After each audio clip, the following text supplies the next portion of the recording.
მშვიდობის ეთერშია თავისუფალი სტუდია. მე ვარ ლელა ბაღდავაძე. ბრიტანული სანქცია ორი ქართული ტელეკომპანიის წინააღმდეგ ოფიციალურ თბილის კითხვები აქვს, რაზეც ბრიტანეთის მთავრობისგან პასუხებს ითხოვს. ქართული მხარის კითხვებს დღეს ბრიტანეთის ელჩმა უპასუხა, თუმცა ქართული ოცნებისთვის ბრიტანელი დიპლომატის განმარტებები არაარგუმენტირებული, არადამაჯერებელი და არასაკმარისია. შესაბამისად, ქართული ოცნებისთვის გაუგებარი რჩება, რა კავშირი აქვს რუსეთის წინააღმდეგ ბრძოლასთან, იმედის და პოზიტივის დასანქცირებას და რანაირად ახდენს ეს გადაწყვეტილება გავლენას რუსეთის დასუსტებაზე. მას ასე სანქციები და ბრიტანეთის ურთიერთობა ქართული ოცნების ხელისუფლებასთან წარმოიდგენს ჩვენს პირველ სტუმარს, ლელო ძლიერი საქართველოს ერთ-ერთი ლიდერი სალომე სამადაშვილია ჩვენთან ერთად. საღამშვიდობის. გამარჯობა ქართულ სალომე და მადლობა სტუმრობისთვის. ქართულ სალომე ცხელი თემებით დატვირთული კვირა გვაქვს, აი გავყვეთ აქტუალურ საკითხებს და პირველ რიგში სწორედ დიდი ბრიტანეთის გადაწყვეტილება ორი ქართული ტელეკომპანიის იმედის და პოზიტივის დასანქცირების თაობაზე, როგორც უკვე აღნიშნა, ქართული ოცნება ბრიტანული მხარისგან მტკიცებულებებს ითხოვს და სწორედ ამას ემსახურებოდა საგარეო საქმეთა სამინისტროში დღეს ბრიტანეთის ელჩის გამოძახებაც, თუმცა ვიდრე ელჩის დაბარებაზე გკითხავდეთ, იქამდე თვითონ აი სანქციები შევაფასოთ და გითხარით თქვენი პოზიცია რა დარტყმა მიიღო ქართულმა ოცნებამ თუ გავითვალისწინებთ, რომ ორივე ეს არხი და განსაკუთრებით ტელეკომპანია იმედი მმართველი პარტიისთვის ესეთ სერიოზულ პოლიტიკურ პროპაგანდისტულ დასაყრდენს წარმოადგენს და აქვე აი გადაცემის მომზადების პროცესში ინტერნეტში ვეძებდი ინფორმაციას და აღმოჩნდა, რომ სოფლიოში სულ 17 ტელევიზიაა დასანქცირებული, საიდანაც 13 არის რუსული, 1 ირანული, 1 ჩინური და ამას უკვე ემატება ორი ქართული ტელეკომპანია. ამ კამპანიაში მოხვედრა რა დიაგნოზია თვითონ ამ ტელევიზიებისთვისაც, ტელეარხებისთვისაც და მთლიანად ქვეყნისთვის? მადლობთ მოწვევისთვის, მივესალმებით თქვენს მაყურებელს. მე პირველ რიგში გავაკეთა პოლიტიკურ შეფასებას, რომ რას ნიშნავს დიდი ბრიტანეთის მიერ აი ამ პროპაგანდისტული არხების სანქცირება, იმიტომ რომ ძალიან საინტერესო იყო მათ შორის დღეს, როდესაც ივანიშვილის წარმომადგენელმა, რომელიც თავს საგარეო საქმეთა მინისტრად აცხადებს, დღეს აღიარა ფაქტიურად, რომ ეს არხები არის მართული მათ მიერ, ანუ დაადასტურა, რომ ეს არის სამთავრობო არხები. და მე ვითომ რიტორიკული შეკითხვა დასვა, რომ ეს არხები არიან სანქცირებული რუსეთის გავლენის შესასუსტებლად და რა შუაში არის. სწორედ ამ შუაშია, რომ ამ არხების, ანუ ეს არ არის არც კერძო არხები, ეს არ არის არც რაღაც დამოუკიდებელი სატელევიზიო არხები, ეს არის პირდაპირ ქართული ოცნების პროპაგანდისტული საშუალებები. და როდესაც ქართული ოცნების, მათ შორის მათსავე აღიარებით, თვითაღიარებულად უკვე პროპაგანდისტულ საშუალებებს ასანქცირებენ რუსეთის გავლენის შესუსტების, ასე ვთქვათ, ამოცანისთვის, აქ ძალიან ნათელია ხიდი, რომ ეს არის ხელისუფლება, ქართული ოცნება არის ეს ხელისუფლება, რომელიც მიიჩნევა დღეს დიდ ბრიტანეთში და დასავლეთის სხვა ქვეყნებში, როგორც რუსეთის მოკავშირე ხელისუფლება და ძალიან შორს რო არ წავიდეთ, მე ეს ანალოგია ხშირად მომყავს, იმიტომ რომ ჩვენ არ უნდა დაგვავიწყდეს, რომ დღეს სანქცირებული არის ძალიან ბევრი წარმომადგენელი უკვე ქართული ოცნების წარმომადგენლების, ძირითადად საბიზო შეზღუდვებით, მაგრამ ასევე სანქცირებული არის ამერიკის შეერთებული შტატების მიერ უშუალოდ ბიძინა ივანიშვილი. თუმცა რაც შეეხება ბრიტანეთს, აი აქ ჩდება კითხვა, რატომ ფინანსური სანქციები აქედან, ანუ ტელევიზიებიდან და არა ვთქვათ პირდაპირი დასანქცირება პოლიტიკური გადაწყვეტილების მიმღები პირების და რადგან ივანიშვილი ახსენეთ, მასთან მიმართებაში ჩაგეკითხებით, ხომ არ ჩანს, რომ აი მაგალითად დიდი ბრიტანეთი ერიდება პერსონალურად ბიძინა ივანიშვილის დასანქცირებას და თუ ასე არა შეიძლება იყოს ამის მიზეზი ესეც აქ არის თავარი, ანუ რომ შევკრათ ეს კონტექსტი, რომ დღეს ივანიშვილი რეჟიმი დაწყებული თავად ბიძინა ივანიშვილი და დამთავრებული ახლა უკვე მათი მართული, მათი პროპაგანდისტული მედია საშუალებებით არიან სანქცირებული არა რაიმე სხვა მიზეზით, არამედ პირდაპირ რუსეთის ამოცანების ხელშეწყობის მიზეზით. ანუ დღეს ჩვენ რო გვმართავს ხელისუფლება, რომელიც არის ემსახურება რუსეთის ინტერესებს, ამის კიდევ ერთი დადასტურება არის, ასე ვთქვათ, ამ არხების დასანქცირება და თუ ვინმე ვერ გაიგო რა კავშირია რუსეთის გავლენის შესუსტებასთან, დიდმა ბრიტანეთმა ჩათვალა, რომ ამ რუსული რეჟიმის გავლენის ერთ-ერთი ძირითადი ინსტრუმენტი ეს არის სწორედ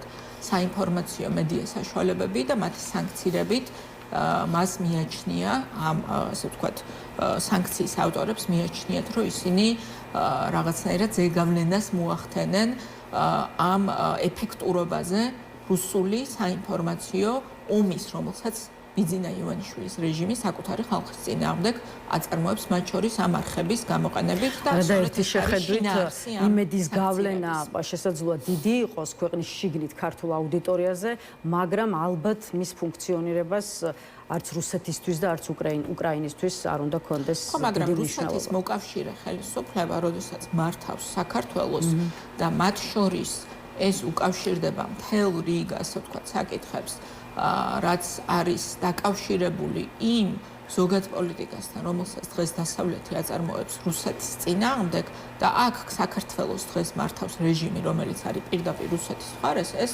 ცხადია, რომ არის ძალიან, ასე ვთქვათ, მნიშვნელოვანი გამოწვევა. ანუ რუსული რეჟიმის შესუსტება საქართველოში ისევე შედის დღეს თავისუფალი სამყაროს დღის წესრიგში, როგორც შედის ზოგადად რუსეთის დასუსტება, ხო? რუსეთი და მისი მოკავშირეები ყველგან უნდა დასუსტեն და ბიძინა ივანიშვილი არის დღეს მიჩნეული რუსეთის მოკავშირედ და სწორედ ამიტომ არის რომ მათ შორის ახლა რომ იტყუებიან რომ სანქციების რაღაცა ასე ვთქვათ შეჩერება მოხდა ყულევის სპორტთან დაკავშირებით კი არ შეაჩერეს სანქციები მთლიანად ეს პაკეტი არის გადადებული ესე ვიტყვი იმიტომ რომ დაუბრუნდება ამას ცხადია ევროკავშირი და მიიღებს თავის დროზე და იქ ჩანაწერი რჩება კლავაც ყულებთან დაკავშირებით რატო იმიტომ რომ ეს ხელისუფლება სავარაუდოდ პირდაპირ ხელს უწყობს იმ ანტიდასავლურ პოლიტიკას რასაც ქვია ხელშეწყობა რუსეთისთვის არალეგალურად ივაჭროს ქართული ოცნება ითხოვს მტკიცებულებების დადებას და მოისმენთ albათ გუშინაც ისაუბრა მაგალითად შალვა პაპუაშვილმა დასავლელი პარტნიორების მისამართით ამ საკითხს. კომიკური ხდება, იმიტომ რომ ძალიან ვფიქრობ, რომ უბრალოდ კომიკურ მდგომარეობაში არიან ისინი დღეს, როდესაც ძალიან სასაცილო მოსასმენი იყო გუშინ ეგრეთ წოდებული მინისტრის გამოსვლა ერთ-ერთ ასევე პროპაგანდისტულ არხზე ვრცელი ინტერვიუ იყო, რომელშიც ჩვენ მოვისმინეთ, რომ საქართველოს დღეს ფაქტიურად არსად აღარ ყავს მოკავშირე, არსად აღარ ყავს მეგობარი, არსაიდან არაფერს არ ველოდებით, რაღაცა აბსოლუტური ბოდვა მოვისმინეთ მინისტრისგან, ეგრეთ წოდებული მინისტრისგან, რომ თითქოს რაღაცა ესე იგი მე იმედს ვერ გავაჩენო, რომ რაღაცა იქნება უკეთესობა ამერიკის შეერთებულ შტატებთან ურთიერთობაში, მაგრამ ამავე დროს მაინც იმედი გვაქვსო. ამის პარალელურად ხედავთ, რომ ვაშინგტონში დაიწყო ახალი პროცესი საქართველოში რუსეთის და ჩინეთის გავლენებთან დაკავშირებით შესაბამისი ანგარიშის მომზადების. ანუ ჩვენ დღეს ვართ ერთის მხრივ სასაცილოს სხვა ქვეყანას რო შეეხებოდეს ეს, როდესაც ჩვენ ხედავთ, რომ საქართველოს მდგომარეობაში მყოფი ქვეყანა ტრადირკიდებს, ასე ვთქვათ, მთელ ძლიერ ცივილიზებულ სამყაროს, რომელიც ჩვენი მთავარი მოკავშირე იყო დამოუკიდებლობის აღდგენის დღიდან ჩვენი სახელმწიფოს განმტკიცებისთვის, გაგეცინებოდა ამ უგუნურობაზე, ეს რო სხვა ქვეყანა იყოს, მაგრამ როდესაც შენი სახელმწიფოა შენ ალბათ უნდა აცნობიერებდე იმას, რომ ჩვენ უფრო დაუცველი, უფრო ადვილი სამიზნე და უფრო განმარტოვებული არ ყოფილვართ ფაქტიურად დამოუკიდებლობის აღდგენის დღიდან ვიდრე დღეს ვართ. თქვენ წარმომადგენელთა პალატაში წარდგენილი კანონპროექტი ახსენეთ და ამაზე აუცილებლად გითხავთ, ისე არ გაგიშვებთ, იქამდე აი სანქციებთან დაკავშირებული თემა რომ მოვწურულოთ. აი რა გაგრძელება შეიძლება ქონდეს ამ პროცესს? ირაკლი კობახიძე ამბობს და მისგან ვისმენთ განცხადებას, რომ დაცული იქნება მედიის თავისუფლების ძირითადი უფლება, როგორც იმედთან, ისე პოზიტივისთან მიმართებაში და რომ როგორც სახელმწიფო, ისე კერძო კომპანიებმა, არასახელმწიფო კომპანიებმა უნდა გააგრძელონ თანამშრომლობა ორივე არხთან. აი თქვენი აზრით რამდენად მარტივი იქნება ამ ტელეკომპანიების დაცვა და გადარჩენა, რისი პირობაც მათ ირაკლი კობახიძემ მისცა, როგორ გონიათ, სად და რაში შეიძლება მოძებნონ გამოსავალი და კიდევ ერთი მხრივ რამდენად დაეხმარებათ მათ, ესე ვთქვათ, შემოვლითი გზების გამონახვა. მე ვფიქრობ, რომ მარტივი არ იქნება, შეუძლებლად არ მიმაჩნია, გამოჩნდება დრო აჩვენებს, შეუძლებლად არ მიმაჩნია, რომ ამ არხებმა გააგრძელონ ფუნქციონირება, მაგრამ ამ ფუნქციონირების გაგრძელებას ისინი შეძლებენ მხოლოდ იმ შემთხვევაში, თუ ისედაც ჩვენ ხო ანუ ფინანსურ მდგომარეობას რო შეხედო ამ არხების ჩვენ ისედაც ხვდებით, რომ სუბსიდირებულ მდგომარეობაში არსებობდნენ ისინი, ანუ დიდად გამჭვირვალეობას ფინანსურს ისედაც არ ქონდა აქ ადგილი, მაგრამ კიდევ უფრო, ასე ვთქვათ, შეიძლება ითქვას, რომ იატაკქვეშეთში უნდა გადავიდეს მათი დაფინანსება, ანუ ფორმალურად, ოფიციალურად გახსნილად გამჭვირვალეთ, როგორც უყვარს ამ რეჟიმს ამ ტერმინის ხშირად გამოყენება, ისინი უბრალოდ ვერ გააგრძელებენ ფუნქციონირებას. მათ შორის მე არ მგონია, რომ ძალიან მარტივი იყოს, რომ ესე იგი ვიღაცა კობახიძის მითითების მიხედვით შევიდეს ბიზნეს ურთიერთობებში დიდი ბრიტანეთის მიერ სანქცირებულ ტელეარხებთან, რატო? იმიტომ რომ განსხვავებით მაგალითად ამერიკის შეერთებული შტატებისგან, სადაც თუ სანქცია აქვს დაწესებული იქ მაგალითად სუბიექტს და შენ ბიზნეს ურთიერთობებში შედიხარ ამ სუბიექტთან, შენზე უნდა დამატებით მიიღონ მეორადი სანქციების, ასე ვთქვათ, მიღება უნდა მოხდეს შენთან მიმართებაში, როგორც მე მესმის დიდი ბრიტანეთის შემთხვევაში სანქცირებულ სუბიექტთან ყველანაირი კომერციული ურთიერთობების დამყარება და ფინანსური ურთიერთობების დამყარება უკვე გაქცევს სამართალდამრღვევად ბრიტანეთის, ასე ვთქვათ, სამართლებრივ სივრცეში და აქედან გამომდინარე ავტომატურად რაც ეხება ბანკებს და ვთქვათ, ერთ-ერთი მთავარი კითხვა, რაც იმედის და პოზიტივის სანქცირებასთან დაკავშირებულ პროცესს ახლავს, არის სწორედ ის, რა შეიძლება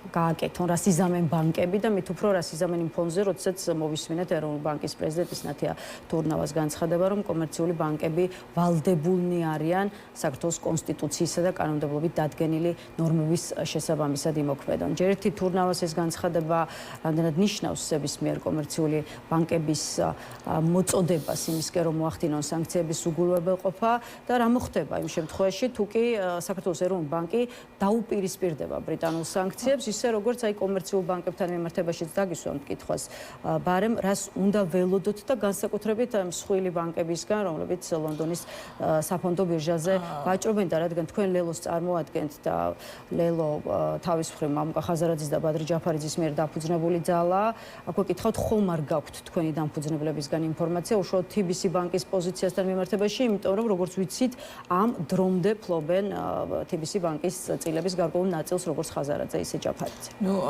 ხაზარაძე და ჯაფარიძის გარდა ძალიან ბევრი ადამიანი ფლობს საბედნიეროდ ამ აქციებს, ისევე როგორც საქართველოს ბანკის შემთხვევაში და მე ნამდვილად ბანკების სტრატეგიაზე ვერაფერს გეტყვით, მე შემიძლია ერთი რამ გითხრათ, პოლიტიკურად შევაფასო, რომ თურნავა უკვე მერამდენჯერ ხდება, ასე ვთქვათ, საკუთარი განცხადებებით შეიძლება ითქვას, რომ ის უკვე რაღაც ჩამოყალიბდა კანონდამრღვევ რეციდივისტად ფაქტიურად ჩვენს ქვეყანაში, იმიტომ რომ ჩვენ გვახსოვს, რომ ფარცხალაძესთან მიმართებაში მისი მოქმედება იყო აბსოლუტურად აცდენილი საქართველოს მათ შორის საკანონმდებლო ჩარჩოს და სწორედ ამიტომ ჩვენ ვიყავით ერთ-ერთი ინიციატორები მოთხოვნის მისი გადადგომის მაშინ და შესაბამისი აქციაც გაიმართა მათ შორის ამ მოთხოვნით ჩვენი, ასე ვთქვათ, ერთ-ერთი ინიციატორები ჩვენ ვიყავით.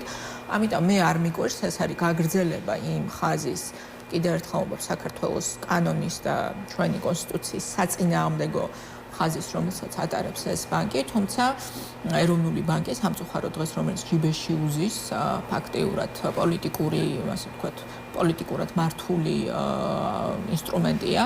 თუმცა ჩვენ გვახსოვს რა მოხდა ფარცხალაძის შემთხვევაში, ანუ საბოლოო ჯამში იქ უფრო მარტივი იყო იმ ნაბიჯების გადადგმა, რომ ეს კონკრეტული FSB-ს აგენტი, რომელიც აღმოჩნდა, რომ არის ასევე რაღაცა მთელ რაღაც კრიმინალურ არაერთ საქმეში კრიმინალურში, ასე ვთქვათ, ფიგურანტი, არამედ მთელ რიგ საქმეებში აღმოჩნდა, რომ არის მთავარი ფიგურანტი და დღეს დასაჯერად აქვს საქმე, მას გადაეფარა ფარად მთელი სახელმწიფო სისტემა. ოღონდ ერთი ინდივიდუალური ადამიანის შემთხვევაში უფრო მარტივია, რომ შექმნა ხო ეს სასათბურე პირობები, მას მისცეს შანსი, რომ გადამალოს საკუთარი, რაც გადასამალი აქვს ის ქონება, თუ მოკლედ სანქციებს თავი არიდოს. ეხლა, როდესაც საუბარი არის ტელევიზიებზე, რომელმაც უნდა ფუნქციონირება გააგრძელონ, ხო, ანუ მათ მოუწევთ კონტრაქტების დადება, მოუწევთ ხელფასების გადახდა, უნდა გააფორშევიდნენ საქმიან ურთიერთობებში.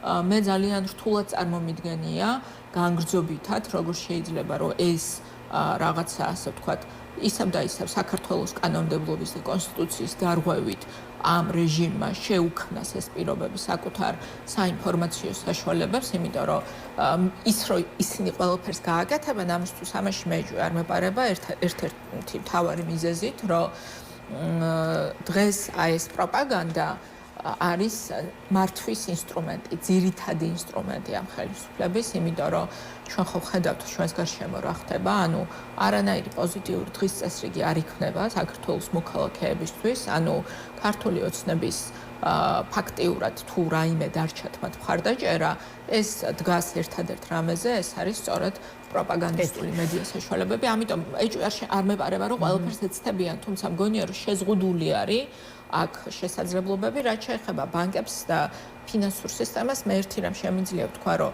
ყველანაირი მოძრაობები, რომელიც შეეხება, ასე ვთქვათ, იმ ფუნდამენტს, რაზეც დგას დღეს ის უკვე ძალიან სუსტი ეკონომიკა, რომელიც ჩვენს ქვეყანაშია. მე ვფიქრობ, რომ უბრალოდ ისეთ რაღაცა როგორ გითხრათ, აი პირდაპირ რაღაც ცუნამს გამოიწვევს ეკონომიკური ჩამოშლის, რომ მე ამ ხელისუფლებასაც კი არ მგონია, რომ მსგავსი მოვლენების განვითარებას იქამდე ისევ ამავე თემაზე მინდა რომ გამოგწოთ საუბარი და რაც შეეხება უკვე ბრიტანეთის ელჩის საგარეო საქმეთა სამინისტროში გამოცხადებას, გარეთ უორდი უწყებაში დღეს დილით იმყოფებოდა, თუმცა მასთან 40 წუთიანი შეხვედრის შემდეგ ოფიციალური თბილისი დიდად კმაყოფილი არ ჩანს, როგორც საგარეო საქმეთა მინისტრი ამბობს, შეხვედრაზე ვერ მოისმინა ვერც ერთი არგუმენტი, რომელიც გაამართლებდა იმედისა და პოზიტივის დასანქცირების გადაწყვეტილებას. მაკა ბოჭორიშვილი ამბობს, რომ ბრიტანულ მხარეს აქვს შეფასებები, რასაც დასანქცირების თაობაზე გადაწყვეტილება ეყრდნობა, თუმცა არ აქვს და არ ჩანს, ყოველ შემთხვევაში მან ვერ მოისმინა, რას ეფუძნება თავად ეს შეფასებები. აი მოდით ამ ჭრილშიც დავსვათ კითხვა, რამდენად აკლია ბრიტანეთის მთავრობის მიერ მიღებულ გადაწყვეტილებას დასაბუთება და მტკიცებულებები და რამდენად სამართლიანი შეიძლება იყოს ამ კუთხით საქართველოს ხელისუფლების პრეტენზია. ნუ ჯერ ერთი ეს თავისთავად აბსურდია, რომ ესე იგი კარგია რომ აღიარა დღეს ქალბატონმა ბოჭორიშვილმა თავად დაადასტურა, რომ მისი რეჟიმის პროპაგანდისტული საშუალებებია და არადამოუკიდებელი ტელევიზია, იმიტომ რომ თავისთავად ცხადია, რომ აბსურდი არის საუბარი, ასე ვთქვათ, იმაზე, რომ აქ რაღაც ფარად გადაეფარა მთელი სახელმწიფო, განსაკუთრებით ის რეჟიმი, რომელიც მრავალი წელიწადია დევნის და ავიწროვებს დამოუკიდებელ მედია საშუალებებს, რომელსაც ციხეში ყავს დამწყდეული, დღემდე დამოუკიდებელი მედია საშუალების ხელმძღვანელი და ზოგადად ითვლება მსოფლიოში როგორც ერთ-ერთი, ასე ვთქვათ, ყველაზე მტვრულად განწყობილი რეჟიმი დამოუკიდებელი მედიის მიმართ, რაღაცა გროტესკია, ხო, დაცინვა არის, რომ ეს ხალხი საუბრობს თავისუფალი მედიის დაცვაზე და ამ შესაბამისად არანაირი, ასე ვთქვათ, დარწმუნებული ვარ, რომ რაღაცა მსუბუქი დაცინვის გარდა არანაირი სხვა რეაგირება არავის არ ექნებოდა არც დიდ ბრიტანეთში და არც ჩვენ დასავლელ პარტნიორებში აი ამ რაღაცა უბადრუგ ჟესტზე, მაგრამ აქ სხვა რამეზეა საუბარი, ანუ რა თქმა უნდა დიპლომატიაში შეიძლება დაიბარო, არ ვიცი, დემარშით ელჩი, შეიძლება არ ვიცი, მეტიც შეუძლიათ გააკეთონ, შეუძლიათ გამოიწვიონ დიპლომატიური წარმომადგენლობა ან მოთხოვონ მათ რომ დატოვონ ქვეყანა და ძალიან ბევრი რამე შეუძლიათ გააკეთონ დიპლომატიური ურთიერთობების გაწყვეტამდეც კი შეუძლიათ რომ მივიდეთ.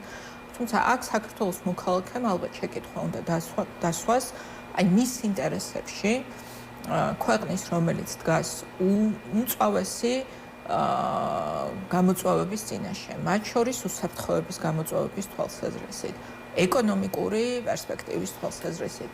აი ამ ქვეყნის ინტერესებში როგორ შედის და რანაირად შედის საქართველოს მოქალაქის ინტერესში, რომ ჩვენ ფაქტიურად შეიძლება ითქვას, რომ რაღაცა ლამის მტრად ვაცხადებთ. აი საინტერესოა, დიდი ბრიტანეთის საქართველოს მოქალაქეებს ეს კითხვები, რაც თქვენ ახლა დასვით, მაგრამ მე გეტყვით რა კითხვა აქვს მაგალითად შალვა პაპუაშვილს. თუ ბრიტანეთისთვის პარტიული და პროპაგანდისტული მედია საშუალებები მიუღებელია, მაშინ რატომ არ აქვს რეაქცია ბრიტანეთს ფორმულას და ტელე-პირველის პატრონების დავით კეზერაშვილის და მამუკა ხაზარაძის მიმართ, რომლებიც სწორედ ბრიტანეთს აფარებენ თავს და ბრიტანეთის მთავრობას უზის თავისთანო გუშინ გააკეთა ეს განცხადება შალვა პაპუაშვილმა.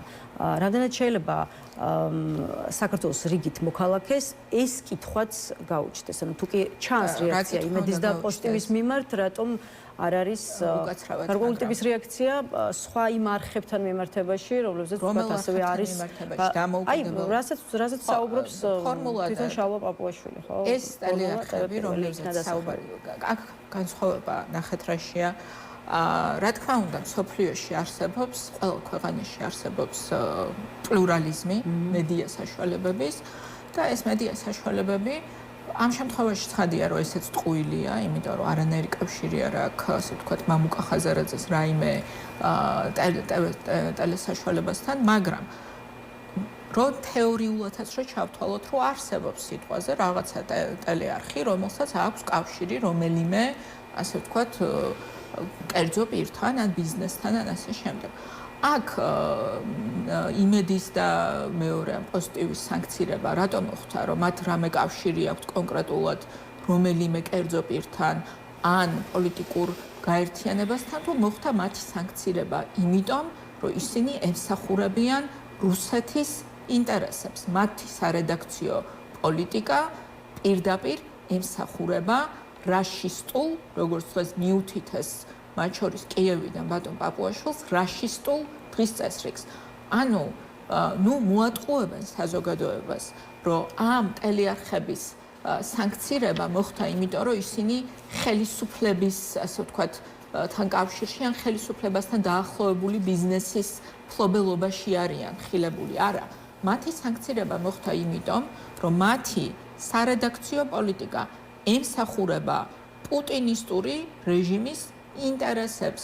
ძალიან ნათლად არის ეს ნათქვამი საფუძველში, რომელიც იქნა გამოყენებული მათი სანქცირებისთვის, რომ ეს არიან კვეთრად ანტიდასავლური, ანტიუკრაინული და პრორუსული ტელეარხები. ამიტომ ეს არის ძალიან დიდი განსხვავება და ამიტომ ვერავის ვერ მოატყუებს და სახეში ვერავის ვერ შეაყრის ნაცარს პაპუაშვილი და მათთვის ძალიან დიდი დისკომფორტია ეს, იმიტომ რომ კიდევ ერთხელ ვამბობ, თავად აღიარა დღეს ბოჭორიშვილი გამოვიდა და აღიარა, რომ ეს ჩვენი არხებიაო, მე რა პრეტენზია გაქვთო, რომ ეს არის რეჟიმის მიერ მართული არხებიო და დიახ, რეჟიმის მიერ მართული არხების სანქცირება მოხდა იმიტომ, რომ ეს არის რაშისტული პოლიტიკური დღის წესრიგის მატარებელი არხები და ამ ხალხმა, ვინც იქ მუშაობს, მათ შორის არ ვიცი, სხვადასხვა რაღაც გასართობს შოუებში მიდიან იქ თუ ტაშფანდურის გასამართად, უნდა იცოდნენ, რომ ისინი ემსახურებიან ვლადიმერ პუტინის დღის წესრიგს და რაშისტული რუსეთის პოლიტიკურ ამოცანებს. აი ეს იქნა ნათქვამი ამ სანქციებით. კარგი. კიდევ ერთ აქტუალურ საკითხს მინდა რომ დავუთმოთ რამდენიმე წუთი და ახლა მეორე ანგარიშის პროექტი საქართველოს როგორც კანდიდატი ქვეყნის შესახებ, რომელიც გუშინ ევროპარლამენტის საგარეო საქმეთა კომიტეტის ხდომაზე იქნა განხილული. საქართველოს საკითხზე მომხსენებელი ლიეტუველი ევროპარლამენტარი რასა იუკნევიჩიანია, რომლის განცხადებითაც და შეფასებითაც საქართველოში სიტუაცია სწრაფად უარესდება და ჩვენ სხვა ევროპარლამენტარების კრიტიკული შეფასებებიც მოვისმინეთ, მაგალითად ასეთი, როდესაც ვეძებთ დემოკრატიული უკუსლის განმარტებას, ლექსიკონი უკვე აღარ გვჭირდება, ახლა უბრალოდ თბილისში უნდა გავფრინდეთ, მაგალითად ეს არის გერმანელი ტობიას კრემერი. მოკლედ კითხვა, რომელიც ამ ტიპის საერთაშორისო დოკუმენტებთან მიმართებაში ალბათ ბევრჯერ მოგისმენიათ. რა ფასი აქვს ამ ანგარიშს და რამდენად ხდება ეს და ამ ტიპის დოკუმენტები სახელმძღვანელო, როდესაც ევროსტრუქტურები კონკრეტულ პოლიტიკურ გაწყვეტილებებს იღებენ და მეორე მხრივ რა უნდა მოუხერხოს ოპოზიციამ იმ ფაქტს, რომ ასეთი ტიპის ანგარიშებს, როგორც აღმოჩნდა ქართული ოცნება, ხევს და ნაგვის ურნაში აქტებს. ქართულ ოცნებას შენობამ ევროპარლამენტის ანგარიშები კი არა, კვებახიძემ საქართველოს კონსტიტუცია დახია და გადააგდო ურნაში, ამიტომ მისგან და ამ რეჟიმისგან ჩვენ არ ველოდებით, რომ ისინი პატივცემენ ევროპარლამენტის ან საერთაშორისო სამართლის პრინციპებს, იმიტომ რომ საკუთარ კონსტიტუციას არ ღვევს ეს რეჟიმი და კონსტიტუციის ანტიკონსტიტუციურ ძალად ჩამოყალიბდა ქართული ოცნება. ამიტომ მათი განცხადებები ვფიქრობ, რომ აქ ნაკლებად არის მნიშვნელოვანი, ისინი ყველაფერს იტყვიან. ჩვენ ყველაფერზე უნდა ვისაუბროთ შედეგებით და ევროპარლამენტის რეზოლუციას მართალია, რომ არ აქვს კანონის ძალა, ანუ ის არ არის სავალდებულო აღსასრულებელი გადაწყვეტილება. თუმცა შეგვიძლია ამოვიღოთ, ვის თუ აქვს ამის სურვილი, ქართულ ოცნებას წერა კითხვა თუ კიდევ ვინმე მიცის, მაიქ თუ ვინმე არის დარჩენილი, ამოიღოს გასული რამდენიმე წლის მანძილზე ყოველწლიურად ხდება მსგავსი ანგარიშების მიღება და მერე შეხედონ ევროკავშირის მიერ გატარებულ პოლიტიკას. დაინახავენ ძალიან ნათლად, რომ ევროპარლამენტის რეზოლუციებში ჩაწერილი ძალიან ბევრი პოსტულატი გადაიქცა ევროპის პოლიტიკად. როგორც კარგი მიმართულებით, ასევე ცუდი მიმართულებით. მაგალითად, კარგი მიმართულებით, ჩვენი ქვეყნისთვის სასიკეთო მიმართულებით, ევროპარლამენტი იყო პირველი, რომელმაც გამოაცხადა, რომ საქართველო უნდა გახდეს ევროკავშირის წევრი ქვეყანა, მას მიენიჭოს კანდიდატის სტატუსი და შემდეგ ჩვენ ასე ვთქვათ, ნახეთ, რომ ამას მოყვა შესაბამისი პოლიტიკური გადაწყვეტილება. მანამდე ასე იყო უვიზო რეჟიმზე, ასოცირებაზე, ყველაფერ სხვაზე. რაც შეეხება ნეგატიურ კონტექსტში. ევროპარლამენტი, რადგან პოლიტიკური ორგანოა, ის სწრაფად იღებს გადაწყვეტილებებს. ევროპარლამენტი იყო პირველი, რომელმაც განგაში ზარი ატეხა იმასთან დაკავშირებით, რომ საქართველოში სისტემატიურად მიმდინარეობს ადამიანის უფლებების დარღვევა და დემოკრატიული პრინციპების დარღვევა, რომ ეს ქვეყანა ვერ გააგრძელებს ურთიერთობებს ევროკავშირთან როგორც კანდიდატი ქვეყანა და ევროპულმა საბჭომ მიიღო გადაწყვეტილება, რომელიც დღეს კიდევ ერთხელ დადასტურდა ევროკომისიის პრეზიდენტის ურსულა ფონ დერ ლაიენის განცხადებით, რომ საქართველო მხოლოდ ქაღალდზე რჩება კანდიდატ ქვეყანად თუ განცხადებას აკეთებს, ესეც მინდა უთხრა ურსულა ფონ დერ ლაიენი, გარდა იმისა, რომ ამბობს, რომ კანდიდატის სტატუსი მხოლოდ ქაღალდზე რჩება, ის ვიზებთან დაკავშირებითაც საუბრობს და ამბობს, რომ ვიზების შეჩერება შეიძლება მთელს მოსახლეობაზე გავრცელდეს, თუ ხელისუფლება პრობლემებს არ მოაგვარებს. სამწუხაროდ დაპირი უჩანს შეიძლება საბოლოოდ მივიდეთ მართლაც ამ გაწყვეტილებაში, რომელიც უკვე შეუჩერდა, ყველა უფრო დიდი სანქცია რა შეიძლება იყოს, როდესაც დიპლომატიური პასპორტის მფლობელებს ამ ქვეყანაში, ანუ მარტივად რო ვთქვათ, ხელისუფლების წარმომადგენლებს უთხრეს, რომ თქვენ არ შემოგიშვებთ ევროპაში, სანამ არ გადავწყვათ, იღწახურებთ თუ არა ვიზას. ეს ფაქტიურად არის სწორედ, როდესაც საუბრობთ არაღიარებაზე, უფრო მეტი არაღიარება, რომ ეს რეჟიმი არ წარმოადგენს ქართულ ხალხს, რთულად წარმომიდგენია, ვიდრე დიპლომატიური პასპორტებისთვის გაუქმება უვიზო რეჟიმის. აქვე საზოგადოებას უნდა შევახსენო, იმიტომ რომ შეიძლება ბევრმა არც იცის, ჩვენ, როდესაც უვიზო რეჟიმი მოვიპოვეთ და ამისთვის მრავალი წელიწადი მიდიოდა შრომა, პირველი, ვისაც მისცეს უვიზოთ ევროკავშირში შესვლის შესაძლებლობა, ეს იყო სწორედ დიპლომატიური პასპორტის მფლობელებისთვის.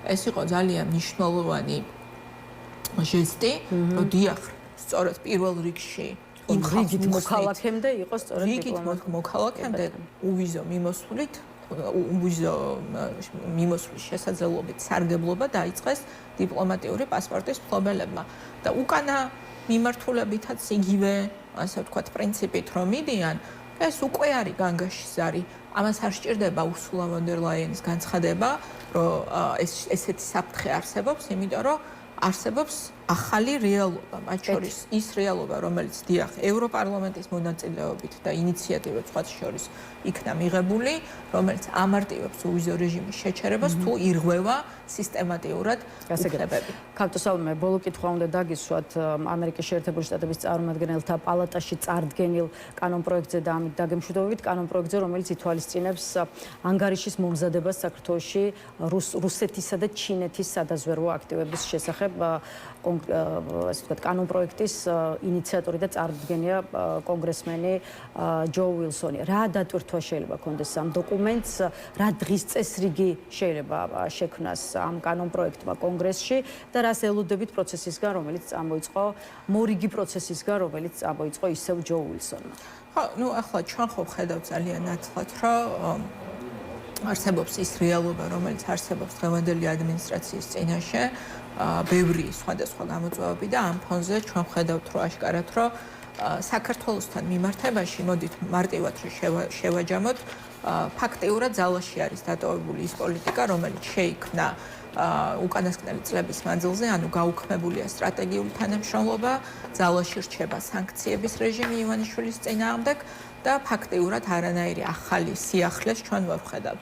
აი ამ მოცემულობაში, როდესაც ჩვენ ვხედავთ, რომ პოლიტიკური აქტიურობა და მათ შორის ომხრივი პოლიტიკური მხარდაჭერა დღეს არის სწორედ იმ მიმართულებით, რომ ამ რეჟიმზე, როგორც რეჟიმზე, რომელიც არის სწორედ პოტენციურად მოკავშირე რუსეთის და ჩინეთის და ეწინააღმდეგება ამერიკის შეერთებული შტატების სტრატეგიულ ინტერესებს რეგიონში, რომ ამ მიმართულებით ხდება პოლიტიკური დღესასწაულის გააქტიურება, ეს ცხადია, არის ძალიან კარგი მხილება კიდევ ერთხელ იმისი, რომ აბსოლუტური ტყუილი იყო, საზოგადოებამ კიდევ ერთხელ უნდა დაინახოს, რომ აბსოლუტური ტყუილი იყო ქართული ოცნების ყველა განცხადება იმაზე, რომ თითქოს მათ აქვთ რაიმე მოლოდინიან რესურსი, რომ სასიკეთოდ გადაიტვირთება ურთიერთობები ამერიკის შეერთებულ შტატებთან. მადლობა, ქავთოსალმე, დაგემშვიდობებით, სალმე სამდაშვილი პასუხობდა ჩვენს კითხვებს, რამდენიმე წამში კი საქართველოში დღეისთვის შექმნილ სურათზე საუბარს პოლიტოლოგ პაატა ზაქარიაშვილთან განვაგრძობთ. კიდევ ერთხელ შეგახსენებთ, რომ დიდმა ბრიტანეთმა ორი ქართული ტელევიზია იმედი და პოსტივი დაასანქცირა, მიზეზი კი არის რუსული დეზინფორმაციის განზრახ გავრცელება და ტირაჟირება. კიდევ ერთხელ შეგახსენებთ მონაცემებსაც, რომელიც მსოფლიოს მასშტაბით დასანქცირებული მედია საშუალებების შესახებ ინტერნეტში იძებნება. ინტერნეტ წყაროების მიხედვით სხვადასხვა წლებში სულ 17 ტელევიზია დასანქცირდა, აქედან 13 არის რუსული, 1 ირანული და 1 ჩინური, რასაც უკვე 2 ქართული არხით ემატება და როგორც გითხარით, ამჯერად უკვე პაატა ზაქარიაშვილი იქნება ჩვენი სტუმარი, რომელიც უკვე შემოგვერთა. ბატონ პაატა, გამარჯობა და მადლობა რომ გვესტუმრეთ. მოგესალმებით, მიესალმებით ჩვენს მაყურებელს. ბატონ პაატა, არაერთი საკითხია შეფასების საგანი, თუმცა დღეს ძირითადად დიდი ბრიტანეთის მიერ ორი ტელევიზიის, ორი ქართული ტელეკომპანიის დასანქცირების გაწყვეტილების ირგვლივ ტრიალებთ, ამიტომ ჩვენც ამით დავიწყოთ და გითხარით რა არის თქვენი სათქმელი. აი, პოსტივის ერთ-ერთმა მეწილემ და ცნობილმა ტელესახემ შალვა რამიშვილმა დაწერა სოციალურ ქსელში, რომ როცა ბრიტანული სანქციების შესახებ გაიგო რესტორანში საკეიფოდ წავიდა, ანუ საკითხის წარმოჩენა ხდება ისე, თითქოს ეს სანქციები სასაცილოდ არ ყოფნით და მას აქვს ჩალის ფასი. აი, როგორ არის რეალურად საქმე თქვენი აზრით? აქვთ საქმე საკეიფოდ და საზეიმოდ თუ შეგვიძლია ვთქვათ, რომ ქართულ ოცნებაში პრობლემას არ იმჩნევენ? პრობლემას არ იმჩნევენ, მაგრამ საკეიფო საქმე შეიძლება აქვთ, იმიტომ რომ იციან, რომ მათ მოწინააღმდეგე არ უნდა რაყავთ. ანუ მათი მოწინააღმდეგე არის საქართველოს შიგნით. მათ კარგად იციან, რომ ვიდრე საქართველოში არის ესეთი დაქსაქსულობა და არ არის არანაირი მოძრაობა, ამიტომ გარე ძალები მათ ვერ ჩამოაქცევენ. ამიტომ ასე დასცენიან ამას ყველაფერს აწყდება. ეს ძალიან სერიოზული მოვლენა. ეს არ არის ასაგდების საქმე. ტელევიზიებზე ეს არ არის ტელევიზიების დასაქცირება, ეს არ არის სიტყვის თავისუფლების შეზღუდვა, ეს არის შემდეგი. ძალიან ფანტასტიკური რამე მოხდა, აღტაცებული ვარ პირდაპირ განსაკუთრებით ბრიტანეთიდან, იმიტომ რომ ბრიტანეთს არ იშლება არასდროს ომში სიმართლეს მხარეზე ყოფნა. ორი მსოფლიო ომი გამოიარა და ორივეში სწორ გზაზე, სწორ ადგილზე იყო, მაგალითად, იგივე საბჭოთა კავშირსაც რომ წევრები ჩვენ ვიყავით მაშინ, ჯერ გერმანიას ემხრობოდა ბრიტანეთის წინააღმდეგ და როცა შემოუტრიალდა გერმანია საბჭოთა კავშირს, ბრიტანეთი დაეხმარა საბჭოთა კავშირს. ანუ ყოველ პირველ მსოფლიოში ეს ძელი ბევრი იდეალური არავინ არა, შესაძლებელი ყველას მოსული, მაგრამ ცენტრალურ მომენტებში, სადაც არის ომი, ბრიტანელებს აქვს ზუსტი აღწერა ინსტინქტი თუ სად არის ჭეშმარიტება, ცივილიზაცია სად არის, განვითარებული ცივილიზაცია. მოკლედ, ბრიტანეთმა რა თქვა ჩვენ დღეს და რა უთხრა ტელევიზიებს და ტელევიზიების სახით რა უთხრა ქართულ ოცნებას, რომ ეს არის ტყუილი და სიცრუე, როცა თქვენ ამბობთ, რომ თქვენ გითხრებენ ომში. ტყუილი და სიცრუეა, როცა თქვენ ამბობთ, რომ თქვენ განითხოვენ მეორე ფრონტის გახსნას. თქვენ დიდი ხანია ხართ ომში და თქვენ დიდი ხანია გახსნილი მეორე ფრონტი. და ეს მეორე ფრონტი გახსნილია უკრაინის წინააღმდეგ, თქვენ ხართ რუსეთის მხარეს და თქვენ ასე იყავით ყოველთვის. თქვენ ფარისევლობთ ქართული ოცნება, ბატონ პაატა, კითხვას კონკრეტულად სად და რაში ჩანს, რომ ჩვენ ხელყოფთ უკრაინის ტერიტორიულ მთლიანობას, ვასუსტებთ უკრაინას და შესაბამისად ვაძლიერებთ რუსეთს. მე მზათავ ვარ, დაუждე იმედში და ავიღოთ ბოლო ერთი კვირის გადაცემები იმედის და გავიაროთ. აი კონკრეტული მტკიცებულებების მტკიცებულებები არის იმედის პროპაგანდა. რანაბიჯების დასახელება. ეს არის დემაგოგია, ეს არის დემაგოგია მათი მხრიდან, თავის ამორჩევლის წინაშე, თავის მართლებისა. ნებისმიერი გადაცემა, რომელიც არ ეხება ალბათ ამინც და არ ეხება პეპლების, ქვია თუ შეიძლება ასე ითქვას, გამრავლებას და ეხება პოლიტიკას და გეოპოლიტიკას, ნებისმიერი გადაცემა არის რუსეთის სასარგებლო პროპაგანდა. და ეს არის თავარი მომენტი არის ფორმულა რა ფორმულითაც მოხდა დასაქცირება. ფორმულა არის ის, რომ თქვენ ხართ ომის მხარეს. და თქვენ აწარმოებთ მეორე ფრონტი გაქვთ გასცემ დიდი ხანია, თქვენ აწარმოებთ ომს დემოკრატიული სამყაროს წინააღმდეგ. იმ სამყაროს წინააღმდეგ, რომელსაც თქვენ განაცხადი შეიტანეთ ჯერ კიდე როცა ომი იყო დაწყებული. მაშინ შეიტანეთ განაცხადი ევროკავშირის გაწევრიანებაზე და თქვენ უკვე ომში იყავით მაშინ და ამიტომ შესაბამისად ჩვენ არ მოგცემთ საშუალებას ჩვენი ინსტრუმენტები გამოიყენოთ ჩვენს წინააღმდეგ. და ამიტომ ეს არის სანქციების კი არა კლასიკური გაგებით, იმიტომ რომ ის გეუბნება რომ საბანკო სისტემა შექმნილი შენი. რა პრობლემაა? ირანმა ხო შექმნა თავის საბანკო სისტემა, რუსეთმა ხო შექმნა თავის საბანკო სისტემა. წოდი და შექმნილი, რატო აჯდებით ჩემს საბანკო სისტემას და ჩემი საბანკო სისტემით რატომ ახორციელებ მეორე ფრონტს უკრაინის წინააღმდეგ, ჩვენ წინააღმდეგ და რუსეთს ასარგებლოთ. ძალიან მკაფიო მესეჯია და ძალიან მიხარია რომ მათ აი ეს მომენტი დააფიქსიროთ. თქვენ ხართ ომში, თქვენ იტყუებით, თქვენ სრულობთ, თქვენ ფარისევლობთ, თქვენ დიდი ხანია ხართ ომში, დიდი ხანია ებრძვით უკრაინას. და ამას მოყვა შვენიერი ამავე დროს პასუხი ხოთაშორის უკრაინიდან რადის თავმჯდომარე. ხო, ამაზე გკითხავთ, თუმცა იქამდე შალვა პაპუაშვილის ერთი განცხადების შესახებ უნდა დაგისვათ კითხვა და დავუბრუნდეთ უпростоრად შევეხოთ საკითხს, რაზეც თქვენ გარკვეულწილად უკვე ისაუბრეთ, დასავლელი პარტნიორების დადანაშაულებას იმაში, რომ მათ სურთ საქართველოში მეორე ფრონტის გახსნა. გუშინ კიდევ ერთხელ განმარტა შალვა პაპუაშვილმა, რომ რუსეთთან ესკალაციის გაზრდის გარდა სხვანაირად ვერ შეფასდება განცხადებები და მოწოდებები იმის თაობაზე, რომ საქართველოს პერსონალური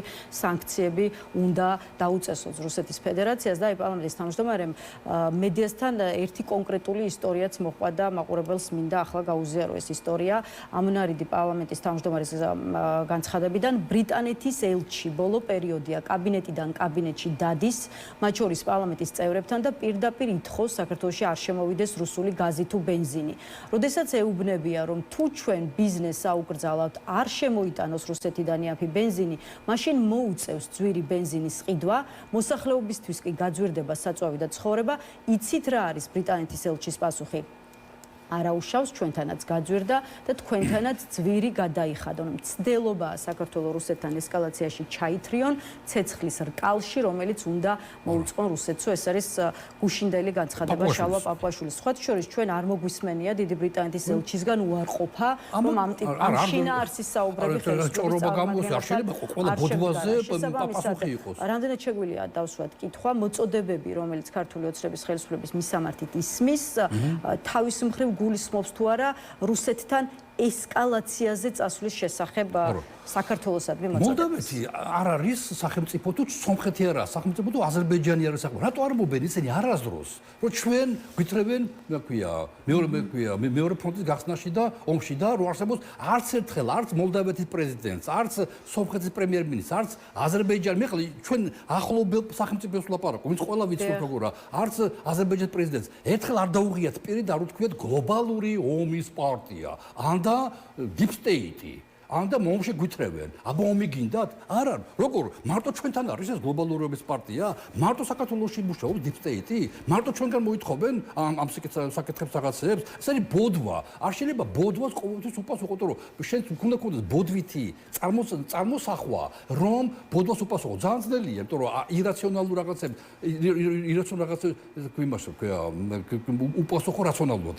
გამორჩულია. პოლიტოლოგიაში არის ესეთი ტერმინი ინვერსია. არ შეგვეშალოს სამეცნიერო ტერმინი პერვერსიაში.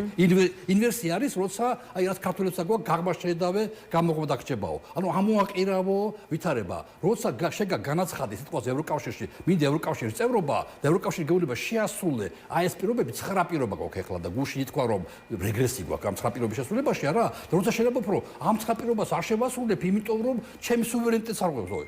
შეკაიკაცო თუ სუვერენიტეტს არ ღვევს, რას წერდი ამ განცხადებას და რა შედიოდი, რატო გინდოდა ევროკავშირის შესვლა. ანდა რატო შეიტანე? შენ რატო შეიტანე კონსტიტუციაში ცვლილება, რომ ხელისუფალი ვალდებულია ყველაფერი გააკეთოს ნატოში და ევროკავშირში გაწევრიანებაზე. არც სომხეთს არ გაუკეთებია ეს, არც მოლდოვეთს არ გაუკეთებია, არც აზერბაიჯანს. შენ გააკეთე, ამიტომ შენგან მეტი მოთხოვნაა. ეს დაახლოებით ისაა, რომ ყავდეს ლოთი ნათესავი, ფულს ფლანგავდეს ყველაფერში და მოვიდეს შეთა და გითხო შვილი სკოლაში მიდის, თუ შეიძლება ფული მასეს ხეო, შვილი მინდა სკოლაში ნორმალურად წავიყვანო და და მისცემ ფულს და მეორე დღეს გაიგებ რომ ილოთავა და ეს ფულის დახარჯაულობა. მეორჯერ ხო აღარ მისცემ ამ ფულს.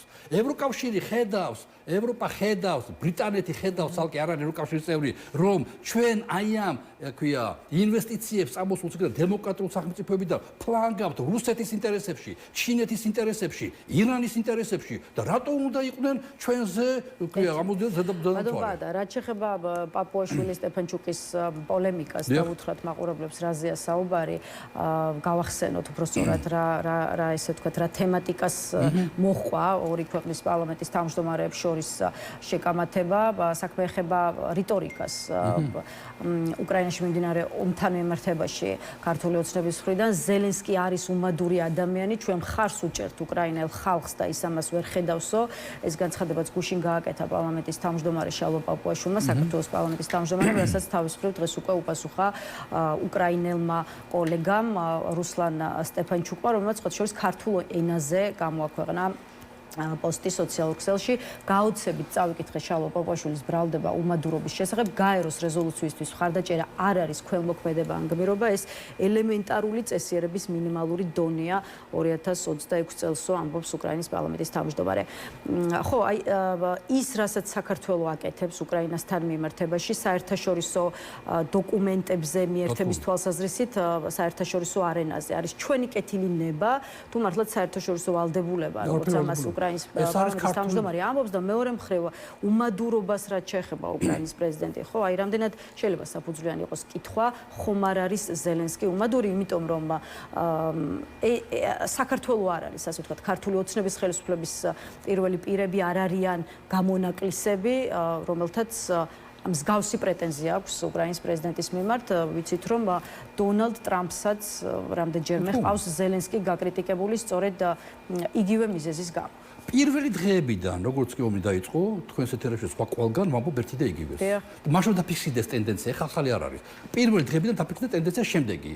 საქართველოს მთავრობა, ხელისუფლება საერთაშორისო დონეზე, სადაც მიიღება კოლექტიური გადაწყვეტილება რუსეთის წინააღმდეგ, მაგათ 50 სახელმწიფო რუსეთის წინააღმდეგ გადაწყვეტილებას ღებულობს. საქართველოს ხელისუფლება ყოველთვის ხმას აძლევს რუსეთის წინააღმდეგ. იმიტომ რომ ეს რეზოლუცია მაინც გავა. ამიტომ ჯობია თავის ამორჩევლის წინაშე, თავის მოქალაქების წინაშე ჩაიწეროს ქულები, ხო ხედავთ მე ხმა მივეცი რუსეთის წინააღმდეგ. ეჭვარი პარობა შეთანხმებული ეს რუსეთი. პირველი დღეებიდან ჰააგის სასამართლოში როცა შეიტანეს განაცხადი იგივე პუტინის წინააღმდეგ. მაშინაც საქართველო ხომ ის ამას. იმიტომ რომ მაინც შედიოდა, მე მგონი რუსეთთან შეთანხმებაა, რომ იქ სადაც მაინც გავა რაღაც დოკუმენტი უთქვენოთ. ჯობია თქვენთანაც გავიდეს, რათა თქვენ საზოგადოება არ იყოს აღშფოთებული. სამაგიეროდ არასდროს საქართველო არ ამბობს, რომ ჩვენ ისეთივე დაზარალებულები ვართ, როგორც უკრაინა. то ჩვენთან მოხდა ჯერ ის რაც მოხდა შემდეგ უკრაინაში 2008 წელი იყო ჩვენთან. ანუ ვუერთდებით მხოლოდ იმიტომ რომ სათქმელი გქონდეს რომ შეუერთდეთ. ეს არის ეს მინიმალური ვალდებულებაც კი არა, ეს არის ფარისევლობა.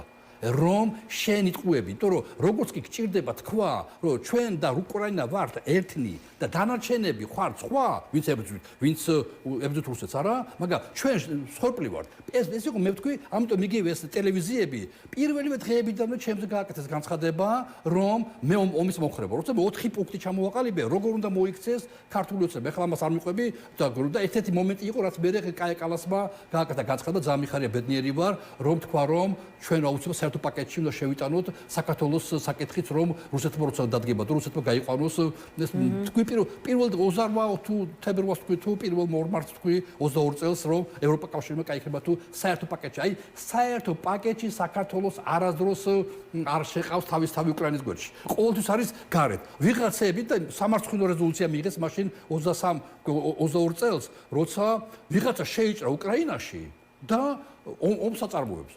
რო არ ყოფილიყო სათაური რეზოლუცია საპარლამენტო, ვერ გაიგებდი ვინ შეიჭრა უკრაინას. საერთოდ არ იყო გამოყენებული სიტყვა რუსეთი. მარტო უკრაინა ვიღაცა მარქსიანელები თავს დაესხნენ უკრაინას. ანუ ეს რა თქმა უნდა ძალიან ფარისევლური პოლიტიკაა ქართული ოცნების და იყოს არა ნეიტრალური, არა როგორც თქვა უკვე ბრიტანეთმა, თქვენ ომის მხარე ხართ, შემოკარგებო, თქვენ არა ხართ ნეიტრალური, თქვენ იტყუებით.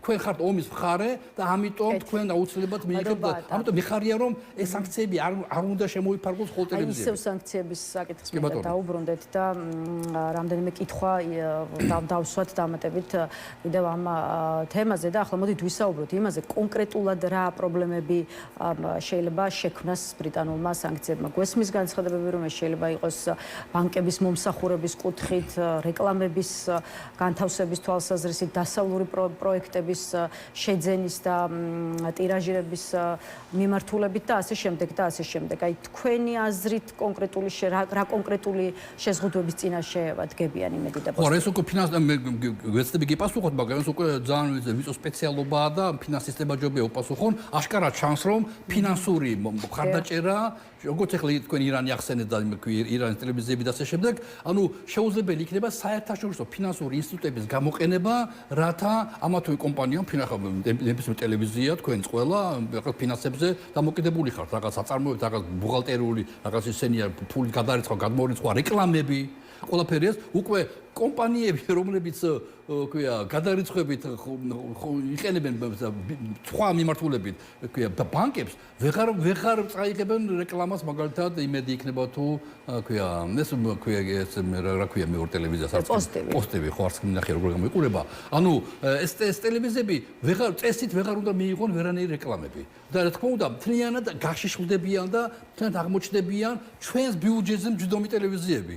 ჩვენ ნახავთ, რომ ისედაც დიდი ვალები აქვთ მათ, განსაკუთრებით იმედს და როგორც წესი სახელმწიფო ჩვენს ხარჯზე, მოქალაქეების ხარჯზე, რომელიც ვერ ვიტანთ ამ ტელევიზიებს, რომლებიც გვინდა გვიჩვენია, რომ ეს ტელევიზიები არ არსებობდნენ საერთოდ, იმიტომ რომ ომში არიან და ომის პროპაგანდას ეწევიან, ჩვენი ფულით ხდება შემდეგ ამ ვალების გასტუმრება. ჩვენ ნახავთ, რომ ეს ყველაფერი მოხდება უკვე ჩვენი ბიუჯეტით მოხდება მათი გადარჩენა. ან რაღაც მოუწევთ გამსხვილებას, რუსთან ვორთან და ასე შემდეგ. მინდა დაგისვათ კითხვა, თქვენი აზრით რა გამოსავალი შეიძლება მოძებნოს ხელისუფლება, იმიტომ რომ ქართულ ოცნებაში გვესმის განცხადებები, რომ იმედიც და პოზიტივიც გააგრძელებენ მუშაობას. სხვა შორის ერთ-ერთი ვერსიად სახელდება აი ამ დასანქცირებული ტელევიზიების გამსხვილება, რადგან ახსენეთ გაერთიანება რუსთავი ორთან.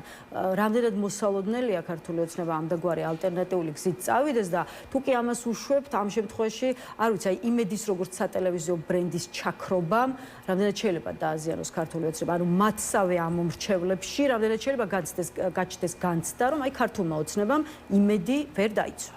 ხო, არა გამორწყო. ჯერ ერთი ქართულ ოცნებას თავისი ტელევიზიები დაუხურავს თავის დროზე. მე-9 არხი იყო თუ არ ვცდები იყო ესეთი. ანუ როცა არა რენტაბელურია ტელევიზია ისინი ხურავენ და ეს პირველი არ იქნება. რა თქმა უნდა, იმედს თავის სიმბოლური მნიშვნელობა აქვს და დატვირთვა აქვს, მაგრამ თუ ძალიან გაუჭირდათ, ეხლა არ მგონია რომ ივანიშვილი წავიდეს იმაზე, რომ თავის ჯიბის ფულით გადაიხადოს იმედის თანხები, ამიტომაც დახურა თავის დროზე მე-9 არხი და სხვა არხები იყო ამ კატეგორიის. მე მაინც მგონია რომ მოსალოდნელია ამ ტელევიზიებში გაკვირ პრობლემები და მთელი ყურადღების გადატანა იგივე რუსთავ 2-ზე. რუსთავ 2-ში შეიძლება დახვიდეთ სანქციების ქვეშ აღმოჩნდეს. ამიტომ ყველაზე ეფექტურია მანდ სიტყვაზე ქვია მოუწყებელი პირველი რასაც ვოძახით ჩვენ. ამიტომ კარგი იქნება თუ საქართველოს მოსახლეობა გარკვეულწილად პროტესტს გამოუცხადებს და საერთოდ არ შევხედავთ ამ ტელევიზიებს. რაღაცნაირად რაღაც დაიწყება რაღაცა მოძრაობები, რათა არ უყუროთ ტელევიზიებს და ამით დავაგდოთ მათი რეიტინგი. თუ ეს მაინც გავაკეთეთ, იმიტომ რომ თუ ვინმე მოერევა საქართველოში ქართულ ოცნებას, მხოლოდ ქართველი ხალხი, მეტი არავინ. კაი, არ გამოვდივართ ყოველდღე ხო ქუჩაში, რა. მოდი არ უყუროთ ამ ტელევიზიებს. ანუ რაღაცები გავაკეთოთ ისეთი, რომელიც ჩამოაქცევს მათ რეიტინგებს და აჩვენებს, რომ ისინი ვერ ახდენენ ეფექტურ გავლენას საზოგადოებაზე. ბევრი ამზაკეთება შეიძლება, მაგრამ ფაქტია, რომ ამ სანქციების ფონზე ისინი გაძლიერდება. მე მგონი, სანქციები გაგრძელდება აუცილებლად სხვა მიმართულებებით და ესე რომ ნახეთ, 20 პაკეტია უკვე შემუშავებული უკრაინის გამო რუსეთის წინააღმდეგ, არა? ანუ აკვირდებიან სანქციის დამწესებლები, სუბიექტები, თუ როგორ მუშაობს სანქცია და შემდეგ უკვე დამატებით რაღაც სანქციებს ღებულობენ. მე ხმავწავს, აკი ევროპამ უკვე აღიარა ნუ იმ ბრიტანეთის სახით ამ შემთხვევაში, თუ ბრიტანეთი უფრო მნიშვნელოვანია, აღიარა რომ საქართველოს ომის მონაწილეა და მეორე ფრონტში არის ჩართული უკრაინის წინააღმდეგ და ამიტომ საჭიროა მის ინსტრუმენტების ომის იარაღის წინააღმდეგ ბრძოლა, ანუ პროპაგანდა ერთ-ერთი ფორმა არის ომის წარმოებისა. ამ ფონზე გაგრძელდება რა სანქციები, მე მგონია რომ ამით მოხდება ზემოქმედება. ბატონ პაატა, ახლა ცოტა დრო მინდა რომ ოპოზიციას დაუთმოთ და რატომ აი თქვენ ინტერვიუს დასაწყისში თქვით რომ ქართულ ოცნებას საკეიფოდ ნამდვილად აქვს საქმე იმ მიზეზის გათვალისწინებით რომ რეალური კონკურენტი არ ყავს პოლიტიკურ ასე ვთქვათ ველზე. რამ მიიყვანა ოპოზიციური სპექტრი ამ მდგომარეობამდე, რატომ ფიქრობთ, რომ დღეს არსებული ძალებიდან არავის შეუძლია რეალური კონკურენციის გაწევა ქართული ოცნებისთვის და მიუხედავად იმისა, რა ფორმაშიც არ უნდა იყოს დღეს ოპოზიცია, აი რა არის ის გეგმა, რა გეგმის განხორციელებასაც დღევანდელი ოპოზიციური სპექტრი უნდა შეუდგეს ქართული ოცნების წინააღმდეგ. ძალიან ოპოზიციამ ყველა ისტორია მოჭარაზე იჯდა. ანუ პარლამენტში არ შევიდა. პარლამენტი თავის პარლამენტში ყოფილიყო წულკერის კომისია, სამართლიანი კომისია ვერ შედგებოდა. არ შეიქმნებოდა უბრალოდ. იმიტომ მიხდებოდა რომ სისულელია ყველაფერი ესა. ესეთი პარლამენტში პრაქტიკულად არის არელი და არა ყველა პარლამენტი ლეგიტიმურობის ცენტრი კი არა. პარლამენტი პოლიტიკის კეთების ცენტრია. საბჭოთა კავშირის დროს გვენატრებოდა პარლამენტში მოხვედრილი იყო რაღაც განსხვავებული ხმა და ასე შემდეგ. მე ყველა საშინელება ბოიკოტი გამოუწევს ადგილობრივ არჩევნებს. სულად აჩუქეს, გადასცეს ძალაუფლება. ეს შეცდომები რა ნაბიჯები უნდა გადაიდგას. ცოტა აღიარებული უნდა იყოს ეს. დაანებონ თავი კორტნას იმ პარტიებისას, ვინც შევიდნენ და ვინც ბოიკოტს არ მივიერთდნენ. აღიარონ რომ ეს არასწორი ნაბიჯები იყო, რათა ხალხმა დაუჯეროს მათ, იმიტომ რომ მოვა მალე არჩევნები. არჩევნები მოვიდა ისე უკვე გამოხსენებული. აი არჩევნები რადგან ახსენეთ ბატონ ბატა. უნდა მოემზადონ, რა უნდა გააკეთონ? ჯიუტად ითხოვს ოპოზიციური სპექტრი ყოველ შემთხვევაში მინიმუმ რამდენიმე პარტია ვადამდელი არჩევნების გამოცხადებას. ეს სწორი გგონიათ თუ ამაზე საუბარი უნდა შეწყდეს და ოპოზიციამ სწორება გააკეთოს 2020 წელს. მაგას აზრი არ აქვს. ვინც ითხოვს ვადამდელ არჩევნებს, მთელი ცხოვრება ითხოვენ ვადამდელ არჩევნებს. მთელი ცხოვრება. ყოველთვის რაღაცას ეძახიან რუსულ სპეცოპერაციას კოსტუმს დადგენენ მას არჩევნებს და როცა იციან კარგად თუ არ იქნება ვადამდელი არჩევნები. ნახეთ, არ ჩანს ვადამდელი არჩევნები იქნება, თუ ქართულ ოცნებამ ჩახსნა მთლიანად ყველა შემწეობა. პენსიები და განახევრა, აშკარად ჩანს რომ როგორც წესი სიღარიბით იღებს იქ ცოცხალ ხმებს, ხო? არაპირებს 2-3 წელი დახარჯოს ფული ამ გამწერებული ადამიანებს გადაუხადოს შემწეობა. 28 წლამდე ქართულ ოცნება არაპირებს არჩევნებს. ვინც იძახით რომ ვადამდელი არჩევნები, აი ჯანდაბამდეს გზა გქონიათ პირდაპირ მოუღუნები. თქვენ არ მაინტერესებთ. ვინც ასე არ ფიქრობთ, მოემზადეთ რომ 28 წლისათვის ხალხმა. ამიტომ ეს უნდა გააკეთოთ. 28 წლისთვის მოამზადონ კომისიები რომ არ გაიყიდება. მოამზადონ ხალხი, ვინც მილიონი რომ ისენ ფულს არ აიღებს და ჩაჯდება კომისიაში და მთელი წინასაარჩევნო კომისია იმუშავებს ამა თუ პოლიტიკური პარტიის სასარგებლოდ. თავისი ხალხი მოაგროვონ მარტო ქუჩაში დგომა საკმარისი არა, კი ბატონო, კარგია. ეს ხალხი ვინც ასე გულხურვალები არიან და ქუჩაში დგან წაიყვანეთ კომისიებში ჩასვით. 3 წელი გაქვთ დრო, რათა კარგად მოამზადოთ კომისიის წევრები, რომ კრიტიკულ სიტუაციაში არ გაიყიდონ. ვადამდელ არჩევნებს რაც შეეხება ბატონ ბატა, უნდა ვთქვა, რომ კულუარული ინფორმაციით, რომელიც გამოდის თვითონ ქართული ოცნების შიგნიდან, მმართველ გუნდში აქტიურად უნდა განიხილებოდეს, სხვა შორის მიმდინარე წლის ოქტომბერზეა საუბარი, სწორედ ვადამდელი არჩევნების დანიშვნის საკითხი, თუმცა როგორც ამბობენ, ამ ეტაპზე არ არის ამ თვალსაზრისით ამ საკითხზე, ამ თემაზე გუნდში ერთსულოვნება. ეხლა თქვენ კი ხართ დარწმუნებული, რომ ასეთი არჩევნები არ იქნება, თუმცა მაინც მოდით დავუშვათ, რომ გამოცხადდა ვადამდელი არჩევნები. ამ შემთხვევაში უკვე ოცნების კონტექსტში კითხავთ. აი საინტერესოა, რა შეიძლება იყოს სიახლეები ქართული ოცნების ფლანგზე.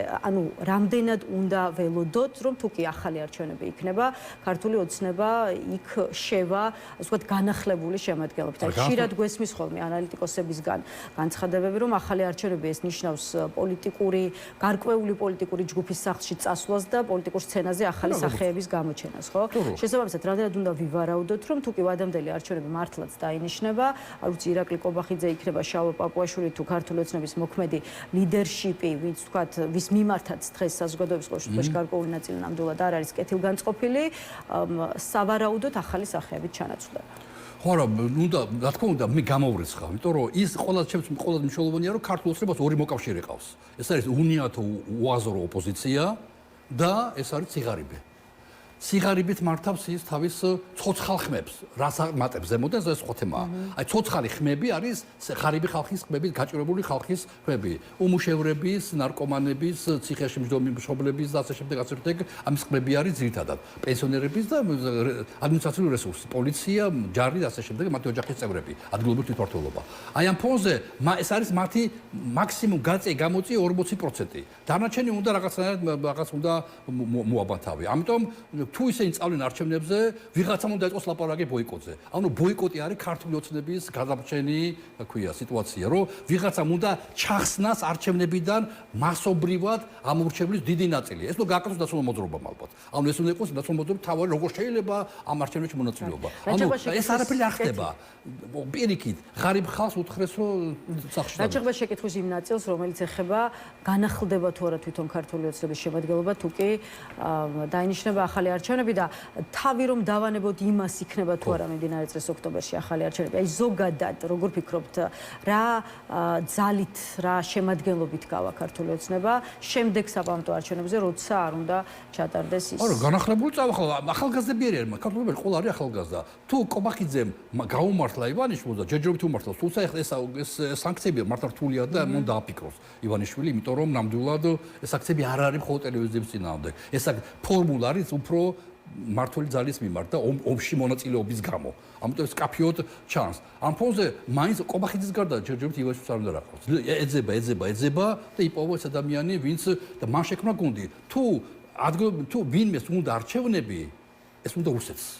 რუსეთს ჭირდება ქართულ მოცნებამ მოიპოვოს საკუთრივი უმრავლესობა, რათა მოიგოს ის ყბადაღებული 78 პარაგრაფი. ვიდრე ის პარაგრაფი არსებობს კონსტიტუციაში, მანამდე რუსეთი მშვიდად არ ძინავს. ეს გამორიცხულია. ამიტომ ეს რუსეთის უსი იქნება. მე მგონი რომ ამათ არ აწყობთ ახლა ეს. ესენი ყველანაირ დისტანცირები ყველასგან. რუსეთისგანაც კი. მათ აი როგორ აგდებით ელაპარაკები, როცა დიპლომატიურ თეთრობებზე ლაპარაკი მაგალითად არა, ვიდრე არ წაიღებთ უკან აღიარებთ. ანუ მათთვის თავია დაგვანებეთ ყველამ თავი და დაბანებეთ ყველა თავი არის რუსეთთან ყოფნა. 2000 იმიტომ მარტო რუსეთი იტანს მას, მათ აწყობთ მათ ასეთი მდგომარეობით, მაგრამ რუსეთს მიუღებელია ეს ჰაერში გამოკიდული, მით უმეტეს კონსტიტუციაში გამოზაქვია ჩაწერილი ეს პოზიცია. ამიტომ ესენი ყველაფერს გააკეთებენ, რათა არ იყოს მადამდელი არჩევნები, მაგრამ ამიტომ თუ უნდა იმას აქვია ივანიშვილის ცვლილებები და არ გამორცხული რომ რაღაც მომენტში კობახიძემ უკვე აშკარად გაუტიოს, იმიტომ რომ აშკარად ეს სანქციები კობახიძის წინააღმდეგ მუშაობს ახლა ნამდვილად შინქართულ ოცნებაში. ისე ვერ გათვალა რომ არ მოხდარიყო ასეთი სანქციების ის რა ქვია დაშვება. ამიტომ თუ კობახიძე არ მოსწონს, რა პრობლემაა პრემიერ-მინისტრის შეცვლის.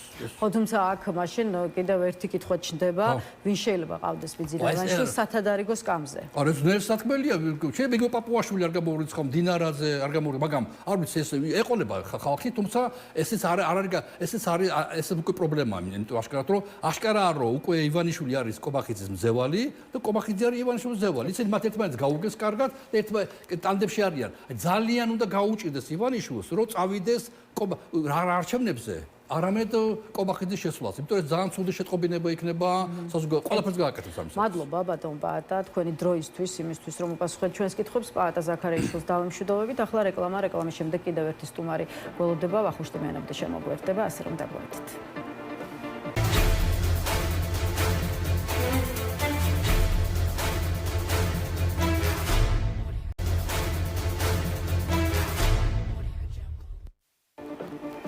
მაშასე რეკლამა დასრულებულია, თავისუფალი სტუდია დღეისთვის ბოლო ნაწილით ბრუნდება პირდაპირ ეთერში ამ კვირის აქტუალურ საკითხებზე. ჩვენს კითხვებს ამჯერად მოძრაობა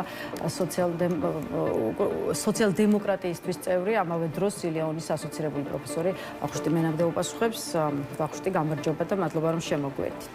გამარჯობა, მადლობა. ისე გაიშვიათდა სოციალ-დემოკრატია საქართველოში, რომ დაბრკოლებები წარმოიქმნა თქვენს მოძრაობას და სწორედ უშუალოდ თქვენს მოძრაობაზე აუცილებლად ვისაუბრეთ, იმიტომ რომ გუშინ თუ გუშინ წინ თქვენი მოძრაობის ერთ-ერთმა წევრმა თქვა, რომ მოძრაობის პოლიტიკურ პარტიად გარდაქმნის გეგმები გაქვთ, ამას აუცილებლად კითხავთ, თუმცა იქამდე ერთ-ერთ ცხელ თემად რჩება დიდი ბრიტანეთის მიერ ორი პროსახელისმწიფო ტელეკომპანიის იმედის და პოსტივის დასანქცირება და მინდა რომ პირველ რიგში სწორედ ეს ამბავი შევაფასოთ, როგორც დიდი ბრიტანეთის მთავრობის განცხადებიდან ვიგებთ, მათი დასანქცირება რუსული დეზინფორმაციის გავრცელების მიზეზით მოხდა. ეს ორი ტელევიზია ავრცელებს განზრახ შეცდომაში შემყვან ინფორმაციას რუსეთის მიერ უკრაინაში სრულ მასშტაბიანი შეჭრის შესახებ, ასე ამბობს ბრიტანეთის მთავრობა. აი პირველ რიგში მინდა კითხოთ და ვისაუბროთ სწორედ დასანქცირების მიზეზებსა და საფუძველზე.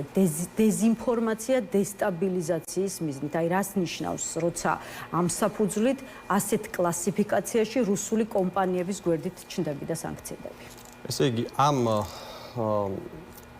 შემთხვევას აქვს როგორც პოლიტიკური, ისე ეკონომიკური შედეგები.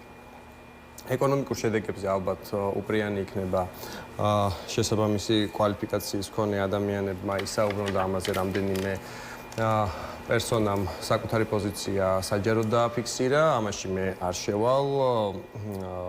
მე უფრო ყურადღებას გავამახვილებ პოლიტიკურ ასპექტზე.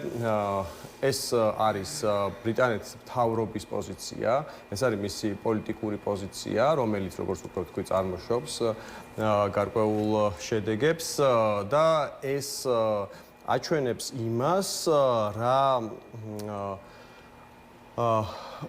რა შეფასება აქვს ამ ქვეყანას, რომელიც ერთ-ერთი მეგობარი ქვეყანა არის საქართველოსი და აჩვენებს იმას, რას მოითხოვს დასავლეთი საქართველოს პარტნიორი ქვეყნები, ერთ-ერთი ქვეყანა ამ შემთხვევაში საქართველოსგან. ესე იგი,